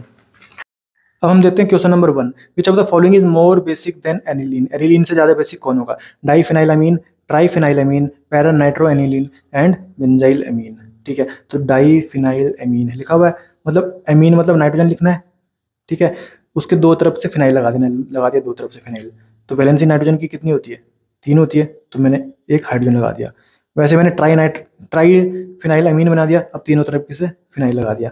फिर पैरा नाइट्रो एनिलीन बनाया, पहले एनिलीन बनाया मैंने बेंजीन की खोपड़ी में NH2, पैरा पे मैंने नाइट्रो लगा दिया NO2। फिर मैंने ये लगाया बेंजीलमाइन, तो बेंजाइल बनाया, मतलब नाइट्रोजन के एक साइड से बेंजाइल बना दिया, तो ये NH2, क्योंकि वैलेंसी पूरी करनी है। तो सारे नाइट्रोजन के पास मैंने लोन पेयर लगा दिया, क्यों, क्योंकि ऑक्टेट पूरा करना है ना, तो बॉन्ड अभी तक तो 3 ही बने हुए हैं, तो 3 बॉन्ड मतलब एक बॉन्ड में कितने इलेक्ट्रॉन होते हैं, 2, तो 3 बॉन्ड में 6 इलेक्ट्रॉन होंगे, तो 2 बढ़ाने पड़ेंगे मुझे, तो लोन पेयर लगा दिया हमने ताकि ऑक्टेट पूरा हो जाए, ठीक है। अब देखते हैं इसमें से सबसे ज्यादा बेसिक स्ट्रेंथ किसकी ज्यादा होगी। तो बेसिक स्ट्रेंथ नाइट्रोजन वाले क्वेश्चन में कैसे देखते हैं अपन, लोन पेयर निकालना जितना आसान, बेसिक स्ट्रेंथ उतनी ज्यादा। अब देखो लोन पेयर निकालना इसमें आसान है क्या, लोन पेयर निकालना क्या इसमें आसान है क्या, ये भाग पाएगा यहाँ से, देखो double bond single bond, double bond sorry double bond single bond lone pair, यहाँ से रेजोनेंस हो रहा है, double bond single bond resonance, यहाँ से भी रेजोनेंस हो रहा है। तो ये रेजोनेंस हो रहा था, मतलब बहुत भयंकर स्टेबल बन रहा था, तो क्या ये बोलेंगे इसको कि तुम चला जाओ भाई, तुम चला जाओ, नहीं, अपना यूज में लेंगे इसको, अपना फायदा देखता है ना सब। तो ये रेजोनेंस हो रहा था, तो ये तो रेजोनेंस में पकड़ के रखेंगे, दो तरफ से इसको देख रहे हैं, निगरानी कर रहे हैं कि कहीं ये भाग ना जाए, क्योंकि अगर वो भाग जाएगा तो ये तो क्या हो जाएंगे, थोड़े कम स्टेबल हो जाएंगे, है ना। तो ये रेजोनेंस में जा रहा था लोन पेयर, तो ये इसको जाने नहीं देंगे, तो इसकी बेसिक स्ट्रेंथ ज्यादा हो पाएगी क्या, नहीं। बेसिक स्ट्रेंथ ज्यादा कैसे होती है, लोन पेयर निकालना जितना आसान, बेसिक स्ट्रेंथ उतनी ज्यादा, तो लोन पेयर निकालना यहाँ पे आसान नहीं है। अब इसकी तो 3 तरफ से है, रेजोनेंस यहाँ से भी हो रहा है लोन पेयर के साथ, यहाँ से भी हो रहा है और यहाँ से भी हो रहा है, तो इससे भी ज्यादा दिक्कत वाली खेल यहाँ पे हो गया, तो इसकी बेसिक स्ट्रेंथ तो और कम हो जाएगी। अब इसकी मैं बात करूं, यहाँ पे सिर्फ एक साइड से हो रहा है, लोन पेयर है, double bond single bond lone pair, तो ये रेजोनेंस में जा रहा है लोन पेयर, तो उसको जाने देगा कि नहीं दे जाने देगा, नहीं जाने देगा। और यहाँ पे से ऊपर -I वाला ग्रुप लगा हुआ है, -I होता है ना NO2 का, मैंने आपको बताया था, नेहा फेल हुई 3 बार, नो कन्या, नो था ना वहाँ पे, नो यही तो था NO2, ठीक है। तो -I वाले तो लोन पेयर को और भी नहीं जाने देते, तो ये तो उसको और खींचेगा कि जाओ मत तुम लोन पेयर, तुम जाओ मत, मतलब बेसिक स्ट्रेंथ ज्यादा नहीं होगी। पर फिर इसकी बात देखते हैं, तो double bond single bond lone pair, यहाँ पे भी रेजोनेंस में जा रहा है, पर इन सब के कंपेयर में सबसे कम किसका हो रहा है, इसका ही हो रहा है। यहाँ पे 2 लोग थे, यहाँ पे 3 लोग थे, यहाँ पे भी एक था, यहाँ पे भी एक है, पर यहाँ पे -I वाला भी था जो उसको जाने नहीं देगा। पर यहाँ तो सबसे ज्यादा बेसिक स्ट्रेंथ किसका होगा इन कंपेयर में, इसका हो जाएगा। तो आंसर क्या आ जाएगा, बेंजाइल एमीन, ठीक है। तो 1 वाला क्वेश्चन भी मैंने आपको करा दिया। अब कराता हूं मैं आपको क्वेश्चन नंबर 9। ये अपना question number 9, which of the following compound is most basic, इसमें से सबसे ज्यादा बेसिक कौन है, ठीक है। बेसिक मतलब बेसिक स्ट्रेंथ सबसे ज्यादा किसकी है, मतलब लोन पेयर निकालना जितना आसान, बेसिक स्ट्रेंथ उतनी ज्यादा होगी कि नहीं होगी, होगी। देखो नाइट्रोजन के ऊपर यहाँ पे क्या है, लोन पेयर है, लोन पेयर रेजोनेंस में जा रहा है, जा रहा है, तो रेजोनेंस में यूज आ रहा है, तो लोन पेयर को क्या वो जाने देंगे, नहीं जाने देंगे, ठीक है। यहाँ पे देखते हैं नाइट्रोजन के ऊपर लोन पेयर है, तो double bond single bond lone pair, resonance में जा रहा है, ऊपर से -I वाला ग्रुप भी लगा हुआ है NO2, तो ये तो और भी नहीं जाने देगा, ठीक है। इसकी बात करें अपन, यहाँ पे भी रेजोनेंस में जा रहा है, ठीक है। पर इसकी बात करें, देखो नाइट्रोजन के ऊपर लोन पेयर लगा हुआ है, फिर इधर सिंगल बॉन्ड है, फिर कार्बन है, तो double bond single bond single bond nitrogen, मतलब ये रेजोनेंस में नहीं जा रहा, ये तो दूर हो गया ना। अगर ये नाइट्रोजन यहाँ बगल में होता तब जाता रेजोनेंस में, तो यहाँ पे बीच में 2 सिंगल बॉन्ड आ गए भाई, डबल बॉन्ड फिर सिंगल बॉन्ड, फिर इस कार्बन और नाइट्रोजन के बीच में भी सिंगल बॉन्ड होगा, ठीक है।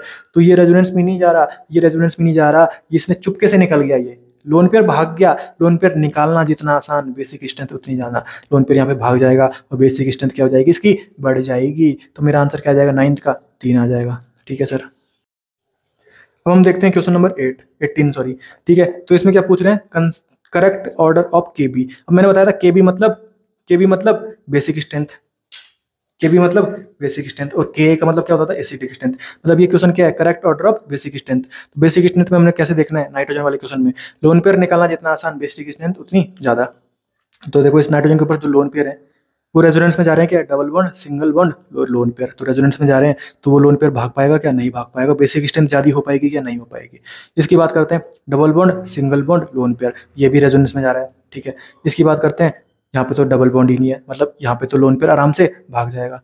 और जो CH3 CH2 है ये तो प्लस आई वाले ग्रुप है ना, मैंने बोला था जितने ज्यादा CH3, जितने ज्यादा कार्बन, वो प्लस, जितने ज्यादा CH3 वो प्लस आई वाले होते हैं, ठीक है। मैंने आपको बताया था प्लस आई वाले तो लोन पेयर को और नेगेटिव चार्ज को भगाने की ही सोचते रहते हैं, भगाने की ही सोचते रहते हैं। तो यहाँ पे तो ये आराम से भाग जाएगा, एक तो रेजोनेंस नहीं हो रहा है, ऊपर से ये प्लस आई वाले लगे हुए हैं, ठीक है।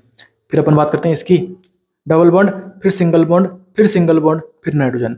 तो ये कोई, फिर लोन पेयर, मतलब ये कोई ना कहीं रेजोनेंस हो रहा है क्या, नहीं हो रहा, क्योंकि यहाँ पे दो सिंगल बॉन्ड आ गए बीच में, डबल बॉन्ड फिर सिंगल बॉन्ड, फिर कार्बन और नाइट्रोजन के बीच में भी तो सिंगल बॉन्ड होगा, और नाइट्रोजन पे लगा हुआ है लोन पेयर, तो ये रेजोनेंस में नहीं जा रहा है। तो ये दोनों रेजोनेंस में जा रहे हैं, पर इन दोनों में से भी ज़्यादा किसका होगा, मतलब ज़्यादा रेजोनेंस इसमें हो रहा है, तो ये तो इस बॉन्ड को और भी नहीं जाने देगा बाहर, मतलब बेसिक स्ट्रेंथ इसमें सबसे कम होगी, ठीक है। तो आंसर देखते हैं अपन, तो सबसे ज़्यादा क्या आंसर आएगा, 3 आएगा, फिर 1 आएगा, फिर 4 आएगा, फिर 2 आएगा। तो देखो पहले 3 आएगा, फिर 1 आएगा, 3 के बाद क्या आएगा, 1 आएगा, ठीक है।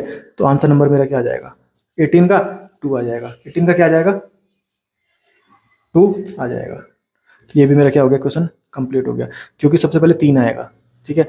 तो मेरे को अगर ये मुझे पता लगे कि सबसे पहले 3 आएगा, तो यहीं से मेरा आंसर आ जाएगा ये 3, ठीक है। उसके बाद कौन सा आएगा, ये वाला आएगा, क्योंकि यहाँ पे भी रेजोनेंस नहीं हो रहा। तो इन दोनों में कंफ्यूजन है, पर इन आंसर तो यहीं से आ जाएगा मेरा, ठीक है। तो मैंने ये आंसर टिक कर दिया।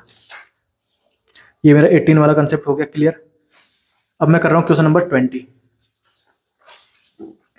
ये क्वेश्चन नंबर 20 है मेरा, ठीक है। The correct statement regarding the basicity of, basicity मतलब बेसिक स्ट्रेंथ ऑफ एराइलामीन। अब देखो एराइलामीन का मतलब मैंने आपको बताया था, बेंजीन की खोपड़ी में NH2, इसको बोलते हैं अपन एराइलामीन, ठीक है। और दूसरा है एल्काइलामीन, एल्काइलामीन मतलब बेंजीन की खोपड़ी में जैसे मैंने लगा दिया CH3, ठीक है, CH3। तो बेसिक स्ट्रेंथ इसमें ज़्यादा किसका होगा, बेसिक स्ट्रेंथ इसमें ज़्यादा किसका होगा, ध्यान से देखो, ध्यान से देखो, वो सब छोड़ो, एक बात बताओ, जो नाइट्रोजन के पास लोन पेयर होगा वो यहाँ पे रेजोनेंस में आ रहा है कि नहीं आ रहा, double bond, single bond, lone pair. तो लोन पेयर भाग पाएगा कि नहीं भाग पाएगा, नहीं भाग पाएगा, क्योंकि वो रेजोनेंस में जा रहा है, ठीक है। तो जो एराइलामीन है इसको बोलते हैं अपन एराइलामीन, या फिर एनिलीन, या फिर प्राइमरी अमीन, 3 नाम बताए थे मैंने आपको रिएक्शन मैकेनिज्म में इसके। तो एराइलामीन क्या होते हैं, मोर बेसिक होंगे या लेस बेसिक होंगे, ये इसके ये क्या होंगे, लेस बेसिक होंगे ना, क्योंकि ये लोन पेयर भाग नहीं पाएगा। तो arylamine are generally less basic, सही है। Then alkylamine, because the nitrogen lone pair electrons are delocalized by interaction with aromatic ring pi electron system. देखते हैं, और alkylamines are generally more basic, तो ये arylamine are generally more basic, तो ये तो स्टेटमेंट गलत है। Arylamines are generally more basic, ये भी स्टेटमेंट गलत है। Arylamines are generally more basic, ये भी स्टेटमेंट गलत है। तो आंसर क्या है, ऑप्शन 20 का क्या जाएगा, 1 आ जाएगा, क्योंकि एराइलामीन्स आर जनरली लेस बेसिक होगा ना, क्योंकि ये बेसिसिटी, इसकी बेसिक स्ट्रेंथ कम हो गई, क्योंकि लोन पेयर भाग पाएगा क्या, नहीं भाग पाएगा, क्योंकि रेजोनेंस में जा रहा है। तो 20 का आंसर क्या जाएगा, 1 आ जाएगा। ये मेरा 20 नंबर क्वेश्चन भी क्या हो गया, कंप्लीट हो गया। अब हम करते हैं क्वेश्चन नंबर 25 में। तो क्वेश्चन नंबर 25, ये आया अपना क्वेश्चन नंबर 25, ठीक है। The correct increasing order of basic strength of the following compound is, इसमें अपनी बेसिक स्ट्रेंथ निकालना है। वापस से वही क्वेश्चन कि लोन पेयर निकालना जितना आसान, बेसिक स्ट्रेंथ उतनी ज्यादा। नाइट्रोजन के पास लोन पेयर है, ठीक है। तो ये तो प्लस आई वाला है, ये लोन पेयर को भगाने की कोशिश करेगा, ठीक है। ये लोन पेयर को रोकने की कोशिश करेगा, क्योंकि माइनस आई वाला है, यहाँ पे तो कुछ भी नहीं लगा हुआ, ठीक है। तो देखो रेजोनेंस में तो जा ही रहा है लोन पेयर, यहाँ पे भी जा रहा है, यहाँ पे भी जा रहा है, ठीक है। पर सबसे ज़्यादा बेसिक स्ट्रेंथ किसकी हो जाएगी, इसकी हो जाएगी, क्योंकि ये तो भगाना चाह रहा है। क्योंकि मैंने बोला लोन पेयर निकालना जितना आसान, बेसिक स्ट्रेंथ उतनी ज़्यादा। तो सबसे ज़्यादा 3 की आएगी, फिर 1 की आएगी, फिर 2 की आएगी, क्योंकि इसमें रोकने वाला भी है ना, माइनस आई वाले रोकते हैं लोन पेयर को भागने से, ठीक है। तो 3, 1, 2, तो सबसे ज़्यादा किसका आएगा, 3 का, फिर 1 का, 2 का। तो 25 का आंसर क्या आ जाएगा, 3 आ जाएगा, ठीक है। तो ये क्वेश्चन भी मैंने सारे कर लिए इससे रिलेटेड, जितने नीट में आ रखे थे, ठीक है। अब देखो एक और क्वेश्चन आता है, कंसेप्ट आता है द एसिड। अच्छा, वो एसिड का काम क्या होता है, जो पानी में डालने पर H+ आयन दे दे, ठीक है। तो जो आसानी से H+ आयन दे दे वो उतना ज़्यादा अच्छा एसिड होगा। जो आसानी से H+ आयन दे दे वो उतना ज़्यादा क्या होगा, अच्छा एसिड होगा। तो एसिड अच्छा वो होगा जो आसानी से H+ आयन दे दे। तो वो ऐसा कब कर सकता है? जब नेगेटिव वाला क्या हो जाए, वीक हो जाए। जब नेगेटिव वाला क्या हो, वीक हो जाए। अब हम क्वेश्चन करेंगे तो समझ में हमको आ जाएगा। 5 नंबर क्वेश्चन करते हैं। ये अपना क्वेश्चन, ठीक है। Which of the following compounds has the most acidic nature? सबसे ज्यादा एसिडिक नेचर किसका है? ठीक है, तो सबके किनारे पे H लगा हुआ है। ये मैंने बॉन्ड तोड़ा, ये मैंने बॉन्ड तोड़ा, ये मैंने बॉन्ड तोड़ा, ये मैंने बॉन्ड तोड़ा, तो H+ आयन, ठीक है, ये O में माइनस हो जाएगा। ठीक है, अब देखो, अब ध्यान से देखो, अब H+ मतलब एसिड अच्छा वो जो आराम से क्या देते, H+ आयन दे दे। तो देखते हैं H+ देगा कि नहीं देगा। अगर H यहाँ पे दे दिया उसने, तो पीछे क्या हो जाएगा, माइनस हो जाएगा। माइनस हो जाएगा तो पीछे क्या हो जाएगा, रेजोनेंस हो जाएगा। तो अच्छी बात है ना, यहाँ पे H+ आयन देना कितनी अच्छी बात है कि H+ दे दो ताकि पीछे माइनस आ जाए, और एक बार माइनस आ जाए तो double bond single bond double bond single bond, फिर माइनस वाला रेजोनेंस हो जाएगा। तो यहाँ पे प्लस आयन देने पर फायदा है ना, स्टेबिलिटी बढ़ जाएगी, रेजोनेंस हो रहा है। हो रहा है कि नहीं हो रहा है? हो रहा है सर। अगर आपके दिमाग में ये आ रहा है कि यहाँ पे भी तो हो रहा है, नहीं भैया, यहाँ पे डबल बॉन्ड फिर सिंगल बॉन्ड फिर एक और सिंगल बॉन्ड आ रहा है, ये रेजोनेंस नहीं जा रहा है, यहाँ पे नेगेटिव चार्ज रेजोनेंस में नहीं जाएगा। ठीक है, तो अपना आंसर क्या आ जाएगा, 3 आ जाएगा। एसिड सबसे अच्छा यही है कि उसकी वे आसानी से H+ आयन दे देगा, क्योंकि इसका H+ आयन देने में फायदा है, क्योंकि H+ आयन अगर दे देगा तो पीछे माइनस चार्ज आ गया और माइनस वाला कहीं ना कहीं रेजोनेंस कर रहा है, तो पीछे स्टेबल हो गया ना। तो ये अगर चाह रहे हैं कि अगर ये हमारे घर से निकल जाता तो हमारी स्टेबिलिटी बढ़ जाती, तो उसको घर से निकलने में ही फायदा है। ये भगा देंगे इसको H+ आयन को, और H+ आयन भागना ही तो अच्छे एसिड की क्या खासियत है, क्योंकि एसिड अच्छा वो जो आराम से H+ आयन दे दे। तो 5 का आंसर क्या आ जाएगा, 3 आ जाएगा। फिर अपन करते हैं क्वेश्चन नंबर 22।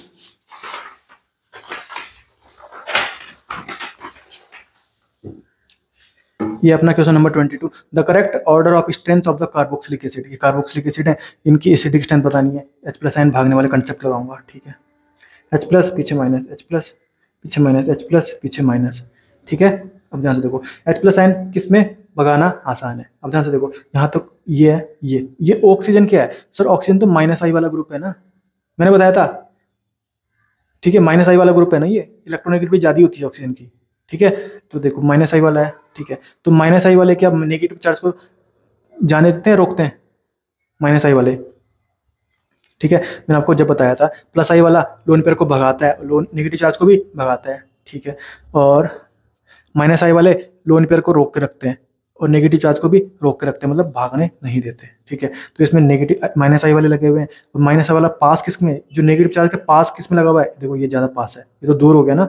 तो ये कहीं ना कहीं इस -I को रोक के रखेंगे, तो रोक के रखेंगे -I को, तो प्लस वाला भाग जाएगा, प्लस वाला भाग जाएगा इसमें भी। तो यहाँ पे ज़्यादा आसान है।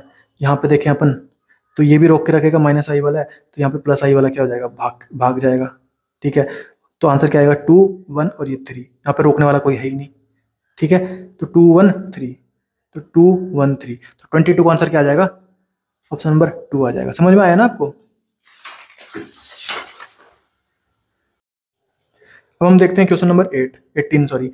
ठीक है, तो इसमें क्या पूछ रहे हैं, करेक्ट ऑर्डर ऑफ KB। अब मैंने बताया था KB मतलब बेसिक स्ट्रेंथ, KB मतलब बेसिक स्ट्रेंथ, और Ka का मतलब क्या होता था, एसिडिक स्ट्रेंथ। मतलब ये क्वेश्चन क्या है, correct order of basic strength. तो बेसिक स्ट्रेंथ में हमने कैसे देखना है, नाइट्रोजन वाले क्वेश्चन में लोन पेयर निकालना जितना आसान, बेसिक स्ट्रेंथ उतनी ज़्यादा। तो देखो, इस नाइट्रोजन के ऊपर जो लोन पेयर है वो रेजोनेंस में जा रहे हैं क्या, double bond single bond lone pair, तो रेजोनेंस में जा रहे हैं, तो वो लोन पेयर भाग पाएगा क्या, नहीं भाग पाएगा। बेसिक स्ट्रेंथ ज़्यादा हो पाएगी क्या, नहीं हो पाएगी। इसकी बात करते हैं, double bond single bond lone pair, ये भी रेजोनेंस में जा रहा है। ठीक है, इसकी बात करते हैं, यहाँ पे तो डबल बॉन्ड ही नहीं है, मतलब यहाँ पे तो लोन पेयर आराम से भाग जाएगा। और जो CH3 CH2 है, ये तो +I वाले ग्रुप है ना। मैंने बोला था जितने ज़्यादा CH3, जितने ज़्यादा कार्बन, वो प्लस, जितने ज़्यादा CH3 वो +I वाले होते हैं। ठीक है, मैंने आपको बताया था +I वाले तो लोन पेयर को और नेगेटिव चार्ज को भगाने की ही सोचते रहते हैं, भगाने की ही सोचते रहते हैं। तो यहाँ पे तो ये आराम से भाग जाएगा, एक तो रेजोनेंस नहीं हो रहा है, ऊपर से ये +I वाले लगे हुए हैं। ठीक है, फिर अपन बात करते हैं इसकी, डबल बॉन्ड फिर सिंगल बॉन्ड फिर सिंगल बॉन्ड फिर नाइट्रोजन, तो ये कोई फिर लोन पेयर, मतलब ये कोई ना कहीं रेजोनेंस हो रहा है क्या, नहीं हो रहा, क्योंकि यहाँ पे 2 सिंगल बॉन्ड आ गए बीच में, डबल बॉन्ड फिर सिंगल बॉन्ड, फिर कार्बन और नाइट्रोजन के बीच में भी तो सिंगल बॉन्ड होगा, और नाइट्रोजन पे लगा हुआ है लोन पेयर, तो ये रेजोनेंस में नहीं जा रहा है। तो ये दोनों रेजोनेंस में जा रहे हैं, पर इन दोनों में से भी ज़्यादा किसका होगा, मतलब ज़्यादा रेजोनेंस इसमें हो रहा है, तो ये तो इस बॉन्ड को और भी नहीं जाने देगा बाहर, मतलब बेसिक स्ट्रेंथ इसमें सबसे कम होगी। ठीक है, तो आंसर देखते हैं अपन, तो सबसे ज़्यादा क्या आंसर आएगा, 3 आएगा, फिर 1 आएगा, फिर 4 आएगा, फिर 2 आएगा। तो देखो पहले 3 आएगा, फिर 1 आएगा, 3 के बाद क्या आएगा, 1 आएगा। ठीक है, तो आंसर नंबर मेरा क्या आ जाएगा, 18 का 2 आ जाएगा। 18 का क्या आ जाएगा, 2 आ जाएगा। तो ये भी मेरा क्या हो गया, क्वेश्चन कंप्लीट हो गया, क्योंकि सबसे पहले 3 आएगा। ठीक है, तो मेरे को अगर ये मुझे पता लगे कि सबसे पहले 3 आएगा तो यहीं से मेरा आंसर आ जाएगा ये 3। ठीक है, उसके बाद कौन सा आएगा, ये वाला आएगा, क्योंकि यहाँ पे भी रेजोनेंस नहीं हो रहा। तो इन दोनों में कंफ्यूजन है, पर इन आंसर तो यहीं से आ जाएगा मेरा। ठीक है, तो मैंने ये आंसर टिक कर दिया। ये मेरा 18 वाला कंसेप्ट हो गया क्लियर। अब मैं कर रहा हूँ क्वेश्चन नंबर 20। ये क्वेश्चन नंबर 20 है मेरा। ठीक है, the correct statement regarding the basicity of, basicity मतलब बेसिक स्ट्रेंथ ऑफ एराइल अमीन। अब देखो एराइल अमीन का मतलब मैंने आपको बताया था, बेंजीन की खोपड़ी में NH2, इसको बोलते हैं अपन एराइल अमीन। ठीक है, और दूसरा है एल्काइल अमीन। एल्काइल अमीन मतलब बेंजीन की खोपड़ी में जैसे मैंने लगा दिया CH3, ठीक है, CH3। तो बेसिक स्ट्रेंथ इसमें ज़्यादा किसका होगा, बेसिक स्ट्रेंथ इसमें ज़्यादा किसका होगा, ध्यान से देखो,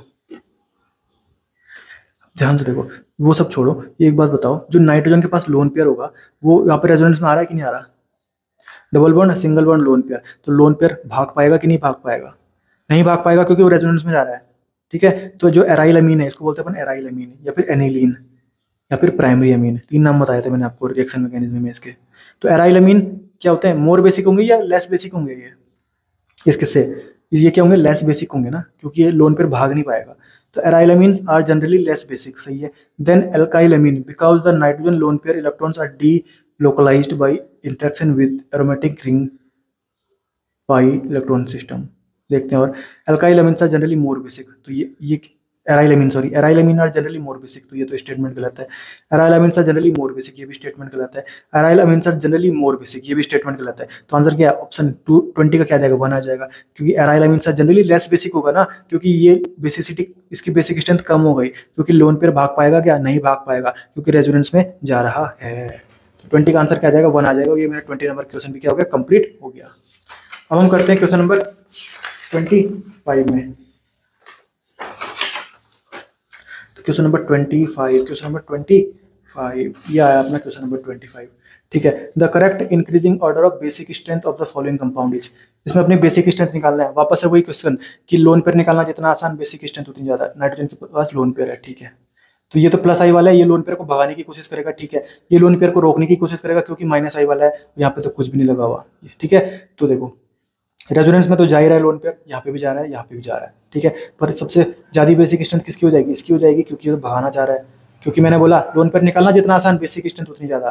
तो सबसे ज़्यादा 3 की आएगी, फिर 1 की आएगी, फिर 2 की आएगी, क्योंकि इसमें रोकने वाला भी है ना, माइनस आई वाले रोकते हैं लोन पेयर को भागने से। ठीक है, तो 3, 1, 2, तो सबसे ज़्यादा किसका आएगा, 3 का, फिर 1 का, 2 का। तो 25 का आंसर क्या आ जाएगा, 3 आ जाएगा। ठीक है, तो ये क्वेश्चन भी मैंने सारे कर लिए इससे रिलेटेड, जितने नीट में आ रखे थे। ठीक है, अब देखो एक और क्वेश्चन आता है, कंसेप्ट आता है द एसिड। अच्छा, वो एसिड का काम क्या होता है, जो पानी में डालने पर H+ आयन दे दे। ठीक है, तो जो आसानी से H+ आयन दे दे वो उतना ज़्यादा अच्छा एसिड होगा। जो आसानी से H+ आयन दे दे वो उतना ज़्यादा क्या होगा, अच्छा एसिड होगा। तो एसिड अच्छा वो होगा जो आसानी से H+ आयन दे दे। तो वो ऐसा कब कर सकता है, जब नेगेटिव वाला क्या हो जाए, वीक हो जाए। जब नेगेटिव वाला क्या हो, वीक हो जाए। अब हम क्वेश्चन करेंगे तो समझ में हमको आ जाएगा। 5 नंबर क्वेश्चन करते हैं,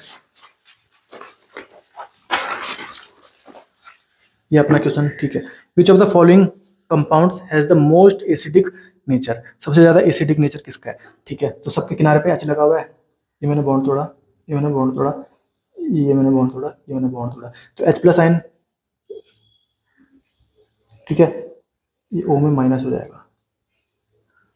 ठीक है, अब देखो, अब ध्यान से देखो, अब H+ मतलब एसिड अच्छा वो जो आराम से क्या देते, H+ आयन दे दे। तो देखते हैं H+ देगा कि नहीं देगा। अगर H यहाँ पे दे दिया उसने, तो पीछे क्या हो जाएगा, माइनस हो जाएगा। माइनस हो जाएगा तो पीछे क्या हो जाएगा, रेजोनेंस हो जाएगा। तो अच्छी बात है ना, यहाँ पे H+ आयन देना कितनी अच्छी बात है कि H+ दे दो, ताकि पीछे माइनस आ जाए, और एक बार माइनस आ जाए तो डबल बॉन्ड सिंगल बॉन्ड फिर माइनस वाला रेजोनेंस हो जाएगा। तो यहाँ पे प्लस आयन देने पर फायदा है ना, स्टेबिलिटी बढ़ जाएगी, रेजोनेंस हो रहा है कि नहीं हो रहा है, हो रहा है सर। अगर आपके दिमाग में ये आ रहा है कि यहाँ पे भी तो हो रहा है, नहीं भैया, यहाँ पे डबल बॉन्ड, फिर सिंगल बॉन्ड, फिर एक और सिंगल बॉन्ड आ रहा है, ये रेजोनेंस नहीं जा रहा है, यहाँ पे नेगेटिव चार्ज रेजोनेंस में नहीं जाएगा। ठीक है, तो अपना आंसर क्या आ जाएगा, 3 आ जाएगा। एसिड सबसे अच्छा यही है कि उसकी वे आसानी से H+ आयन दे देगा, क्योंकि इसका H+ आयन देने में फायदा है, क्योंकि H+ आयन अगर दे देगा तो पीछे माइनस चार्ज आ गया और माइनस वाला कहीं ना कहीं रेजोनेंस कर रहा है तो पीछे स्टेबल हो गया ना। तो ये अगर चाह रहे हैं कि अगर ये हमारे घर से निकल जाता तो हमारी स्टेबिलिटी बढ़ जाती, तो उसको घर से निकलने में ही फायदा है। ये भगा देंगे इसको H+ आयन को, और H+ आयन भागना ही तो अच्छे एसिड की क्या है खासियत है, क्योंकि एसिड अच्छा वो जो आराम से H+ आयन दे दे। तो 5 का आंसर क्या आ जाएगा, 3 आ जाएगा। फिर अपन करते हैं क्वेश्चन नंबर 22।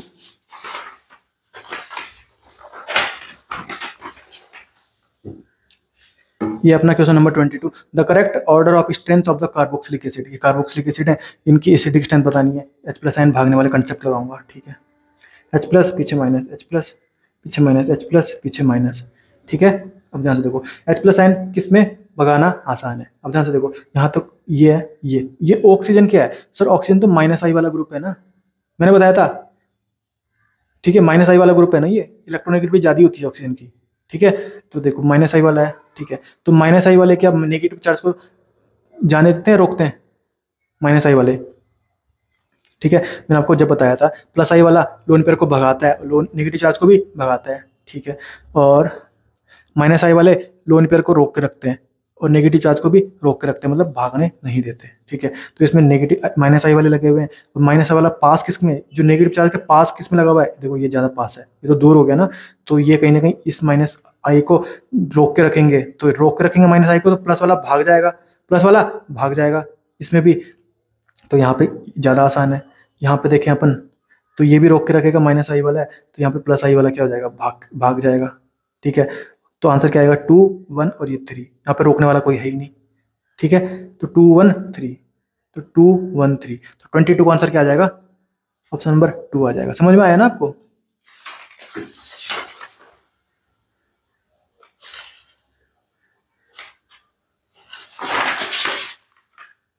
2, 3, 1, ये मैंने गलती से, मतलब आंसर तो मैंने सही बताया पर ये नंबर मैंने गलत बता दिया, 2 फिर 3 फिर 1, तो 2, 3, 1 कौन से है, ऑप्शन नंबर 4th में, तो आंसर क्या आएगा, ऑप्शन नंबर 4th आएगा। समझ में आ गया, ठीक है। क्योंकि जो ये -I वाले हैं, ये माइनस जो ये -I वाले हैं ना, तो ये दो लोगों को भागने नहीं देते, एक तो लोन पेयर को और एक नेगेटिव चार्ज को। तो ये नेगेटिव चार्ज को पकड़ के रखेंगे, तो नेगेटिव चार्ज इसने पकड़ के रखा तो प्लस चार्ज चुपके से भाग गया।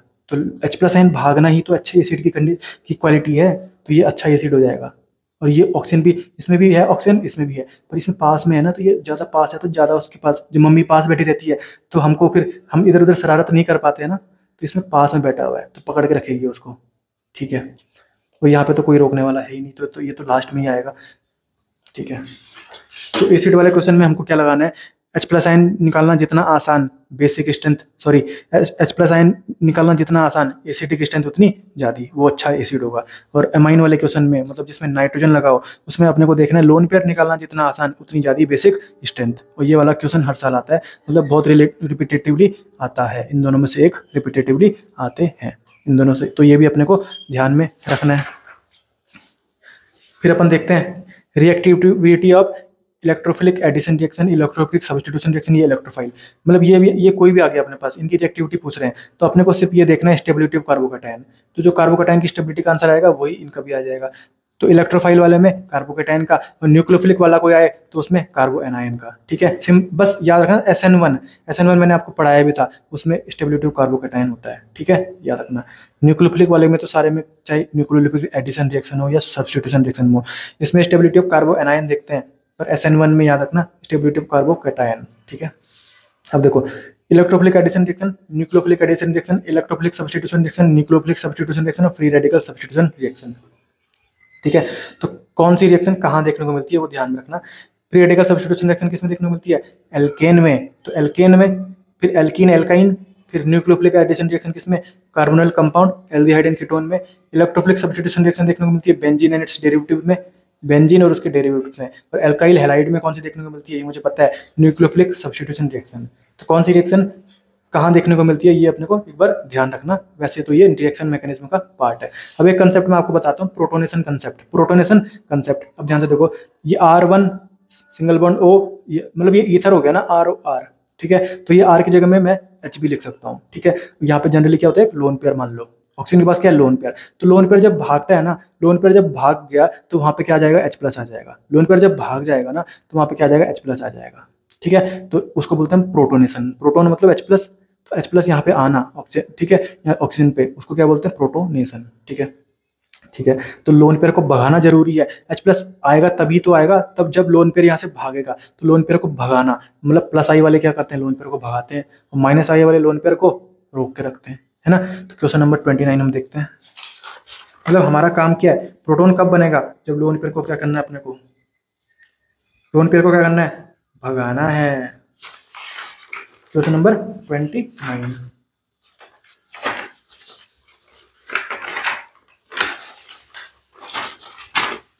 29 ये रहा। अभी नीट 2019 में क्वेश्चन आया था, the compound that is most difficult to protonate, मतलब ऐसा कौन सा कंपाउंड है जिसमें प्रोटॉन बनाना बहुत मुश्किल है। इसको मैं दूसरी भाषा में समझूं, लोन पेयर निकालना बहुत मुश्किल है, लोन पेयर नहीं निकलेगा। अरे मेरे भाई, ये क्या लगा हुआ, फिनाइल लगा हुआ है, मतलब बेंजीन लगा हुआ है, और अगर यहाँ पे लोन पेयर होगा तो वो लोन पेयर के रेजोनेंस में नहीं जाएगा, रेजोनेंस में जाएगा तो क्या उसको आसानी से जाने देंगे, ये नहीं जाने देंगे मेरे भाई, नहीं जाने देंगे। यहाँ पे CH3 लगा हुआ है, CH3 तो लोन पेयर को चाहता ही है भाग जाए, तो यहाँ पे तो आराम से प्रोटॉन बन जाएगा।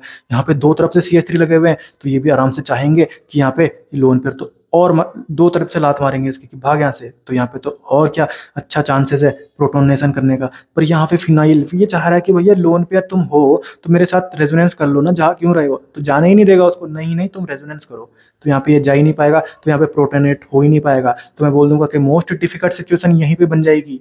और इससे ज़्यादा सिचुएशन कब हो जाती कि इधर साइड से भी मैं फिनाइल लगा देता, फिनाइल लगा देता। तो दोनों तरफ से बोल रहे हैं भैया हम तुमको जाने ही नहीं देंगे, तुम रेजोनेंस करो हमारे साथ।